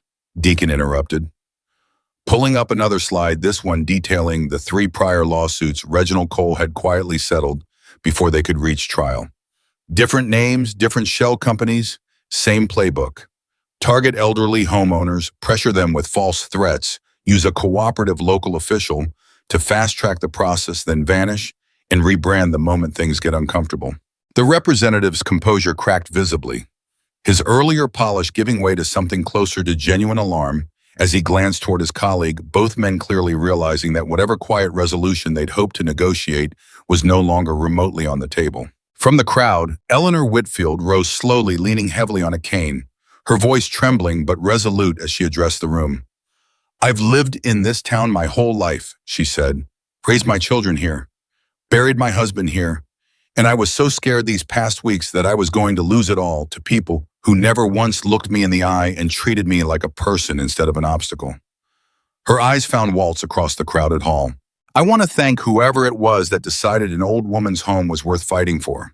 The room erupted into applause, and Walt, uncomfortable with the sudden attention, simply nodded once, deflecting the gratitude with characteristic modesty. "Wasn't me alone," he said. "Wasn't even mostly me. It was neighbors looking out for neighbors. That's all this ever needed to be." A local news reporter, who'd been recording the entire proceeding, stepped forward with a microphone addressing the room at large. "This footage is going out tonight," she said. "Every bit of it. The state attorney's office is going to see exactly what has been happening in this county, and they're going to see it from people who lived through it directly." Garrison, sensing the complete collapse of whatever position he'd hoped to salvage, rose from his seat and moved quickly toward the exit, his face a mask of barely contained panic. But Grimm stepped into his path before he could reach the door, blocking it with the same calm, immovable presence he'd shown on Main Street weeks earlier. "Going somewhere, Sheriff?" Grimm asked, his voice carrying no particular hostility, but an unmistakable weight of authority all the same. "I have a job to do," Garrison stammered. "Funny," Grimm said. "Seems to me your job's exactly what got exposed here tonight.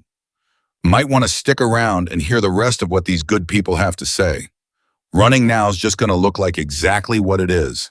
Garrison hesitated, glancing around the room at the sea of faces watching him, before slowly, reluctantly returning to his seat, his earlier authority completely stripped away, replaced by the humiliated stillness of a man who understood at last that there was no path remaining that led anywhere except full accountability. Tommy Miller had remained quiet throughout the entire proceeding, watching the unfolding revelations with a growing sense of something he couldn't quite name, not quite pride, not quite vindication, but something adjacent to both. When Ruth finally gestured toward him, inviting him to share his own perspective as someone who'd witnessed Walt's character firsthand, he rose slowly, his heart pounding. "I'm probably the last person who should be standing up here talking about anybody's character." Tommy began, his voice shaking slightly, "because 3 weeks ago I spent 2 hours in the middle of Main Street mocking this man for being old, for being broke down, for looking like something I decided wasn't worth my respect." The room was silent, listening. "And I was wrong," Tommy continued. "Wrong about everything, wrong about who he was, wrong about what strength actually looks like, wrong about pretty much every assumption I walked into that day carrying." He glanced toward Walt, who watched him with an expression of quiet, unreadable patience. "This man had every reason to write me off, every reason to let his club handle me the way I probably deserved. Instead, he gave me a chance to prove I could be something better than my worst afternoon. And watching him tonight, watching what he's done for this town, for people he'd never even met 3 weeks ago, that's not something I take lightly anymore. That's not something anybody in this room should take lightly." He sat back down, his face flushed, but something in his posture had changed straighter, steadier, carrying the quiet confidence of someone who'd earned through weeks of humble, unglamorous work the right to stand in that room and mean every word he'd just said. Walt caught his eye across the crowded hall and gave a small, approving nod, and Tommy felt something settle in his chest that had been unsettled since the moment his phone had first buzzed with notifications about a video he desperately wished he could take back. The meeting stretched on for another hour, testimony after testimony, evidence after evidence, until even the most skeptical members of the crowd had been thoroughly convinced of the scope and severity of what had been happening in their town. By the time it finally concluded, the two Ashcroft Meridian representatives had slipped out quietly, their earlier confidence completely shattered, already placing hurried phone calls that suggested damage control efforts were beginning in earnest. Sheriff Garrison remained seated until the very end, isolated, avoided the weight of public exposure settling over him with a finality that made clear his career in Oak Haven had reached its irreversible conclusion. As the crowd began filing out, Walt remained behind, speaking quietly with Eleanor Whitfield and the other affected families, offering what reassurance he could, while Grimm and Deacon coordinated with the local reporter to ensure the footage and documentation reached the state attorney's office as quickly as possible. "What happens now?"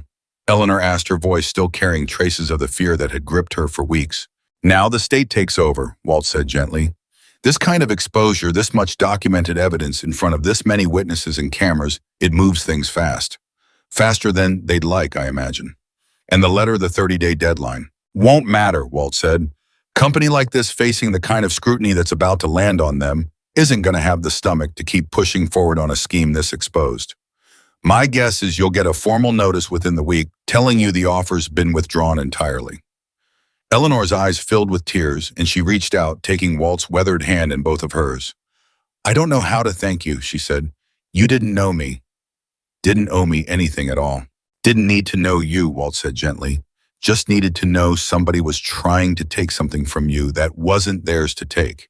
That's reason enough." As the hall slowly emptied, Grimm approached Walt, a grim satisfaction evident in his expression. "Reporter says the story's already gaining traction online," he said. "2 other outlets picked it up within the hour. State attorney's office already reached out to Deacon, directly wanting the full evidence package sent over first thing tomorrow morning." "Good," Walt said. "Let them see all of it. Every last piece. And Garrison, not our problem to handle anymore," Walt said. "That's what courts are for. Our job was making sure the truth couldn't stay hidden. Rest of it belongs to people with batos and gavels." Grimm studied Walt for a long moment, something like quiet admiration crossing his weathered features.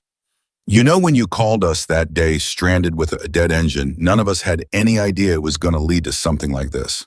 Walt allowed himself a small, tired smile. "Neither did I," he admitted. "Funny how the universe works sometimes. A broken bike on Main Street and it ends up dragging an entire scheme out into the daylight. Sometimes the smallest things end up mattering the most," Grimm said. Walt nodded slowly, his eyes drifting toward the now nearly empty hall and toward Tommy, standing quietly near the exit, waiting patiently to see if Walt needed anything further from him. Toward Eleanor Whitfield, walking out on Ruth's arm, her earlier fear replaced by something like hope. Toward the town of Oak Haven itself, standing at the threshold of something that would reshape it far more permanently than a single humiliating afternoon on Main Street ever could have.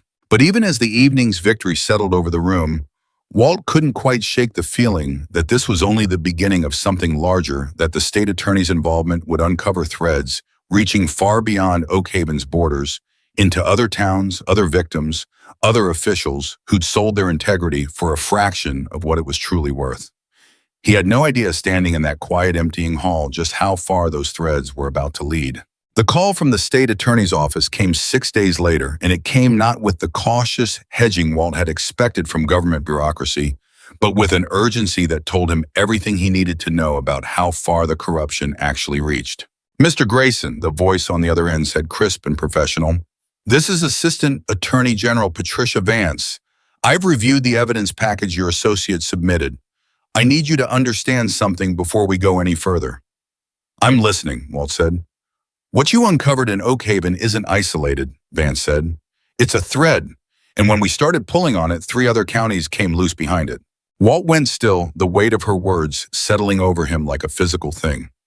Across the garage, Grimm, who'd been half listening while helping Marcus reassemble the last stubborn section of Walt's rebuilt engine, set down his wrench and turned his full attention toward the call. 3 counties, Walt repeated slowly. "Same pattern," Vance confirmed. "Ashcroft Meridian operating under 2 additional shell names we hadn't previously connected, targeting elderly and disabled homeowners in Grayson County, Milford County, and 1 township in the next state over. Different local officials taking payoffs in each location, but the exact same playbook. Pressure letters, false eminent domain threats, cooperative sheriffs looking the other way in exchange for money laundered through family businesses. Walt closed his eyes for a moment, feeling something heavy and familiar settle into his chest. Not surprise exactly, but the particular wariness of a man who'd seen enough of the world to know that one snake rarely traveled alone. "How many victims total?" Walt asked. "We're still confirming the full number," Vance said, "but conservatively we're looking at upwards of 40 households across the 4 locations. Some of them already lost their homes before anyone caught on. Signed under pressure, sold below value, and by the time they realized what happened, the properties had already changed hands through the shell companies." "Can you get those people their homes back?" Walt asked, his voice tightening. "Some of it," Vance said carefully. "Fraud claims rescinded sales where we can prove duress. It won't be quick, and it won't be complete for everyone. But your evidence package. Mr. Grayson, the financial trail your people put together, the recorded testimony from that town meeting, it's the strongest piece of this entire case. Without it, we might never have connected the dots fast enough to stop the 5th county they were already moving into." Walt absorbed this in silence, and Grim, watching his face, could see the toll it was taking, even as something like grim satisfaction settled beneath the weariness. "There's something else," Vance continued. "Reginald Cole, the man behind Ashcroft Meridian's ownership structure, has a pattern of disappearing before charges are formally filed. Changes his name, restructures his companies, resurfaces somewhere new. We believe he's already been tipped off that this investigation is moving. If we don't move fast, he's going to vanish again, just like he did in the previous states. And 40 families are going to be left fighting a ghost instead of a man who can actually be held accountable." "What do you need from us?" Walt asked. "I need to know if your organization has the reach to help us locate him before he goes underground," Vance said, her voice carrying the particular strain of someone asking for help she wasn't entirely certain she should be asking for. "I'm not authorized to deputize anyone, Mr. Grayson. I can't ask you to do anything outside the bounds of the law. But I've read enough about what happened in Oak Haven to understand that your people have resources, informal ones that my office simply doesn't have access to on this kind of timeline." Walt glanced toward Grimm, who was already nodding slowly, understanding the shape of what was being asked without needing it spelled out further. "We'll find him," Walt said, "legally. And when we do, you'll get a phone call, and it'll be your people who make the arrest. We're not looking to hand out our own brand of justice here, Ms. Vance. We're looking to make sure the right people answer for what they've done in front of a judge where it actually sticks." "That's exactly what I was hoping to hear." Vance said something like relief evident in her voice for the first time. "I'll send over everything we have on his last known movements." When the call ended, the garage fell into a heavy, purposeful silence. Marcus finally set down his tools, entirely wiping his hands on a rag as he looked between Walt and Grimm. 40 families, he said quietly. "That's not a town problem anymore. That's a whole region." "It never was just a town problem," Walt said. "We just didn't know how deep it went yet." Grimm's phone buzzed and he glanced down at it, his expression sharpening. "Deacon's already got a partial location on Cole," he said. "Financial Trail shows a wire transfer 3 days ago to an account tied to a private airstrip 200 miles from here. Man's making moves to leave the country." Walt felt the old familiar clarity settle over him, the sensation he'd carried through decades of writing, of standing between predators and the people they preyed upon, of understanding exactly what needed to happen next, and exactly how far he was willing to go to make sure it did. "Then we don't have much time," Walt said. The airstrip sat on the edge of a small, private airport nestled in rural farmland, the kind of place designed specifically for people who preferred their comings and goings to attract minimal attention. Deacon had confirmed through a combination of flight records and financial tracking that skirted the very edges of what Walt considered comfortable, that a charter flight was scheduled to depart within the next 18 hours, destination filed as a refueling stop that would, according to the pattern of similar flights Deacon had traced, ultimately connect to a country with notoriously uncooperative extradition policies. Walt made the call, to Vance immediately relaying everything Deacon had uncovered, and within hours, state investigators had quietly begun coordinating with federal authorities, recognizing that a case of this scope spanning multiple states involving significant financial fraud had crossed well beyond the jurisdiction of any single county's resources. "We need him held until federal marshals can get there," Vance said during a tense call the following morning. "Airport security's been notified, but discreetly. We can't risk word getting back to him that we're closing in. If he bolts before the flight, we lose him entirely." "Understood," Walt said. What Walt didn't want fully share with Vance, not out of deception, but out of a practical understanding that some details were better left unspoken between a lawman and a man who'd spent his life navigating the spaces just outside the law's reach, was that Grimm had already dispatched several riders to quietly, unobtrusively monitor the airstrip's perimeter, ensuring that if Cole attempted to slip away through some route the official channels hadn't anticipated, there would be eyes watching regardless. It was Deacon stationed a discreet distance from the airstrip's small terminal building, who spotted the black sedan pulling up nearly 4 hours ahead of the scheduled flight, Reginald Cole himself stepping out with a single suitcase, and the particular haste of a man who'd decided waiting for his original departure time was no longer safe. "He's moving early," Deacon reported over the phone, his voice tight with urgency. "Federal marshals aren't scheduled to arrive for another 3 hours. If he gets on any plane in the next few minutes, we lose him." Walt, sitting in Marcus's garage with Grimm beside him, felt his stomach tighten. "Can local police intercept?" "Locals not read in on any of this yet," Grimm said grimly. "Vance kept it tight. Remember, worried about leaks. By the time we get anybody official there, he's gone." Walt was quiet for only a moment before making a decision that carried the full weight of everything he'd learned across a lifetime of writing, that sometimes in the narrow gap between what the law could officially do and what actually needed doing to prevent a genuine injustice, ordinary citizens still had every right to act, so long as they stayed firmly within the bounds of what was legally permissible. "Deacon," Walt said, "Oh, don't touch him. Don't approach him. Just don't let that plane leave with him on it if you can help it without breaking a single law doing it." "How exactly am I supposed to do that?" Deacon asked. "You're a private citizen standing at a public airstrip," Walt said. "Nothing illegal about asking questions loud enough that airport staff start asking their own. Nothing illegal about making a scene that draws attention exactly where it needs to go." Deacon caught the implication immediately, and within minutes, he'd approached the small terminal's front desk loudly and persistently inquiring about the specific flight Cole had booked, mentioning carefully, factually, without accusation, that the passenger was currently the subject of an active state fraud investigation, a claim entirely true and entirely within his rights to voice. The terminal staff, unnerved by the assertion and unwilling to risk facilitating something that might implicate the airstrip itself in wrongdoing, began asking. Cole pointed questions of their own, delaying his boarding process just long enough that when the first local patrol car summoned by an anonymous, entirely legal tip, Deacon had also placed arrived 20 minutes later. Cole was still standing in the terminal, increasingly agitated, his carefully planned exit unraveling in real time. By the time federal marshals arrived 90 minutes after that, local police already had Cole detained on the strength of an outstanding financial fraud warrant that Vance's office had rushed through the moment they'd learned he was attempting to flee early. He was placed in federal custody before the afternoon was over, the culmination of a scheme that had spanned years and multiple states, finally definitively brought to an end. Vance called Walt personally that evening, her voice carrying an exhaustion mixed with genuine triumph. "We got him," she said. "Cole's in custody, Garrison's already been formally charged, and Franklin Ashcroft's cooperating fully in exchange for a reduced sentence, which means we're going to get everything, every payment, every falsified document, every victim across all 4 locations. And the families," Walt said, "the ones who already lost their homes. We're filing to void every fraudulent sale," Vance said. "It'll take time, but with this level of documented coercion, most of them should get their properties back, or at minimum substantial compensation." Eleanor Whitfield and the others in Oak Haven never lost anything to begin with, thanks to how fast this all moved. They're the lucky ones in this whole mess. Walt let out a slow breath, feeling something loosen in his chest that had been tight since the moment Ruth Delacroix had first called him weeks earlier.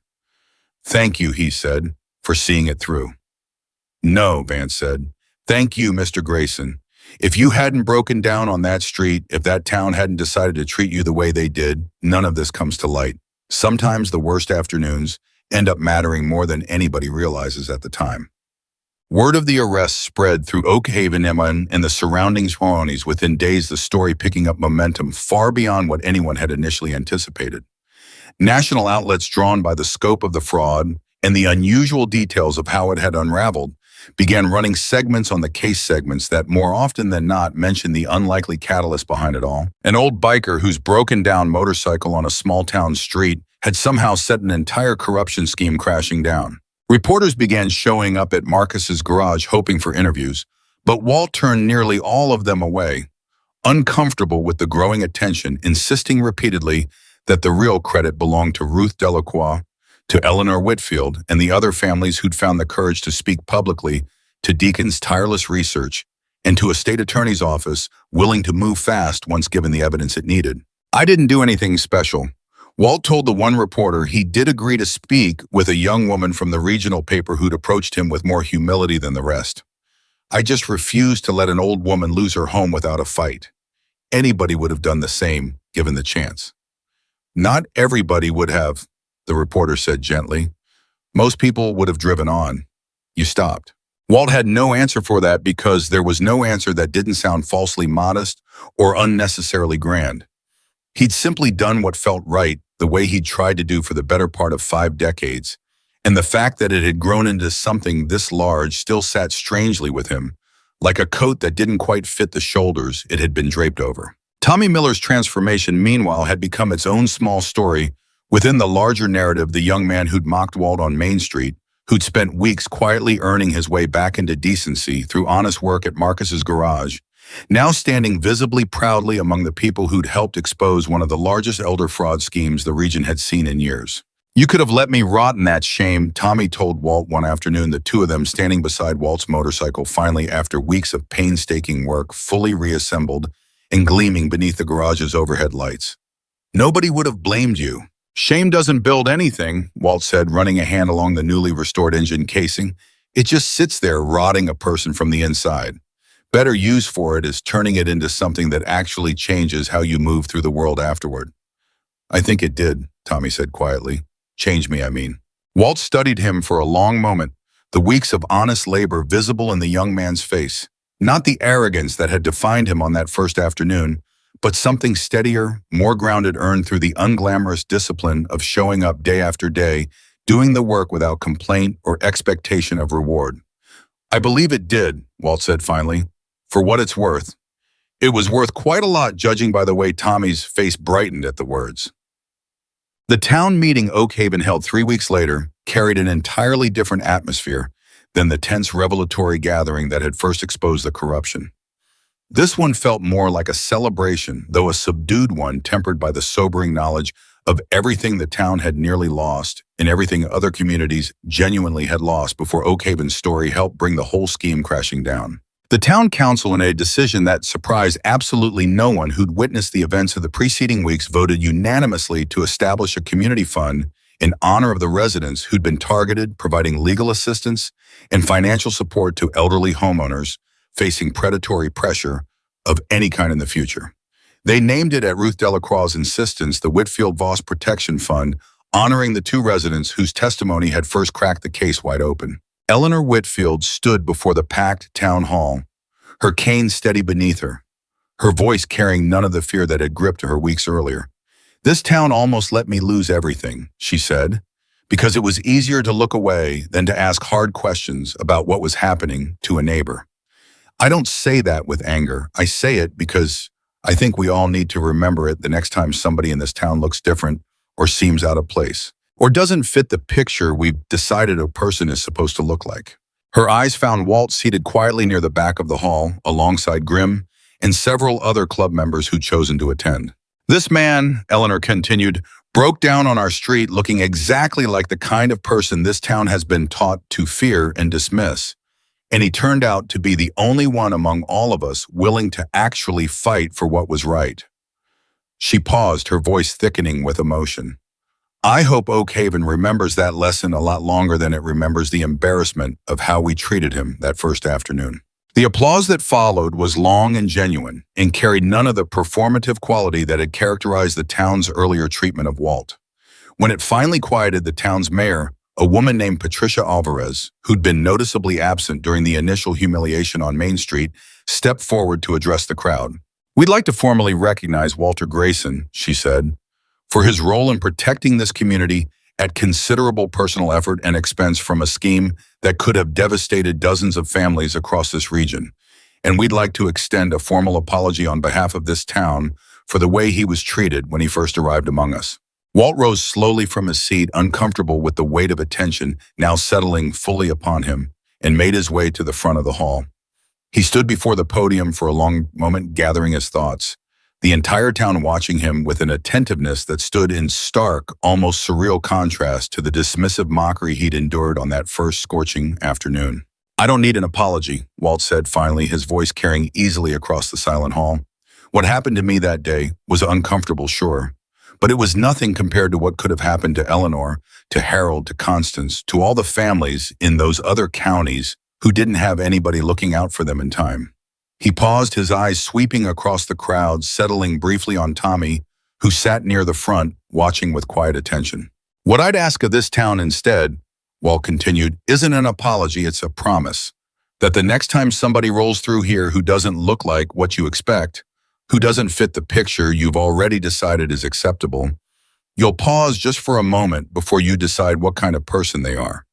Because the truth is, you never really know what somebody's carrying with them until you take the time to actually look." The hall fell into a reflective, weighted silence, the truth of Walt's words settling over the gathered crowd in a way that felt far more permanent than any formal apology could have accomplished. "That patch on my vest," Walt continued, gesturing toward the faded insignia that had first caused so much confusion and fear on Main Street weeks earlier, "means something different to different people. To some, it means danger. To others, it means history, brotherhood, decades of loyalty most folks never get the chance to understand. But to me, more than anything else, it's always meant one simple thing, that when somebody vulnerable needs standing up for, I don't get to look away just because it's easier or safer to mind my own business." He looked out at the crowd one final time before stepping back from the podium. "That's the only lesson worth taking from all this," Walt said. "Not who I am, not what patch I wear. Just that decency doesn't care what a person looks like on the outside, and neither should any of you." Here you go. Sheriff Boyd Garrison's trial, held nearly 8 months later, ended with a conviction on multiple counts of bribery and official misconduct, resulting in a sentence that ensured he would never again hold a position of public trust.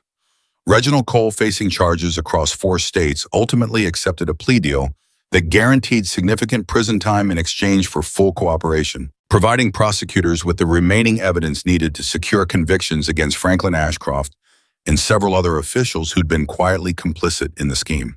Of the 41 households ultimately identified as victims across the 4 affected counties, 37 had their fraudulent sales voided entirely, their properties returned. The remaining 4 received substantial financial settlements when full restoration proved legally impossible, funded in part by assets seized from Cole and Ashcroft's operation. Eleanor Whitfield remained in the home she'd raised her children in, the eminent domain threat that had once terrified her, now nothing more than a memory of a danger successfully weathered. Harold Voss, the veteran who'd been threatened with condemnation, became one of the Whitfield Voss Protection Fund's most active volunteers, dedicating his remaining years to helping other elderly homeowners recognize the warning signs of predatory schemes before they escalated. Tommy Miller stayed on at Marcus's garage long after Walt's motorcycle had been fully restored, eventually earning a full apprenticeship. His transformation from the arrogant young man who'd mocked a stranger on Main Street into someone genuinely respected within the community, complete enough that few people in Oak Haven still remembered him primarily for that first humiliating afternoon. When newcomers occasionally heard the old story and asked him about it directly, Tommy never flinched from the truth. "I was cruel because it was easy," he'd say. "And I got lucky enough to meet somebody who believed people could still choose to be better than their worst mistake. Not everybody gets that chance. I try not to waste it." Ruth Delacroix continued living in Oak Haven, her quiet courage in uncovering the scheme becoming over time something of a local legend in its own right, though she remained as unassuming about her role as Walt had been about his. She and Walt maintained an easy, respectful friendship in the years that followed, bonded by the shared history of a single summer afternoon that had reshaped an entire region's understanding of what justice sometimes required. Walt Grayson rode his fully restored Harley out of Oak Haven on a clear autumn morning, nearly a year after that first scorching summer afternoon, when his engine had seized in the middle of Main Street, the same road where a crowd had once gathered to mock him, now lined this time with residents who waved and called out his name with genuine warmth and respect. Grim rode beside him, the formation smaller this time, just a handful of riders rather than the 50 who'd first thundered into town, but no less significant for its size. As they passed the edge of town, Walt glanced back one final time, watching Oakhaven recede in his mirrors, thinking about everything a single broken engine had ultimately set into motion. 41 families protected, a corrupt sheriff removed from power, a predatory scheme spanning 4 states finally permanently dismantled, and a young man's entire character reshaped through the simple, difficult work of earning back what he'd carelessly thrown away. He thought about patience, about the particular strength required to sit quietly on a curb while an entire town misjudged him, trusting that the truth given enough time and enough light would eventually make itself known. He thought about the faded patch on his vest, about everything it had meant across 5 decades of writing about the brothers he'd buried and the strangers he'd protected, and the quiet, unglamorous work of simply refusing to look away when someone needed help. Oakhaven had learned in the end exactly what the town had almost lost, not just its most vulnerable residents' homes, but its own capacity for basic human decency, nearly surrendered to the comfortable cruelty of judging a man by nothing more than the surface he presented to a crowd too lazy to look any deeper. They would not forget it again. Walt Grayson rode on into the open road ahead, carrying with him the same quiet, unshakable conviction that had defined him across every mile of his long, hard-earned life. That true strength never needed to announce itself, that patience was its own form of unbreakable resolve, and that the measure of any man was found not in how loudly he demanded respect, but in how steadily he stood ready to earn it again and again, for as long as there remained someone left who needed protecting. The story of Oakhaven ended there, complete, resolved, and unforgettable. A broken motorcycle, a mocked old man, and a town that would carry the lesson of that single scorching afternoon for every year that followed.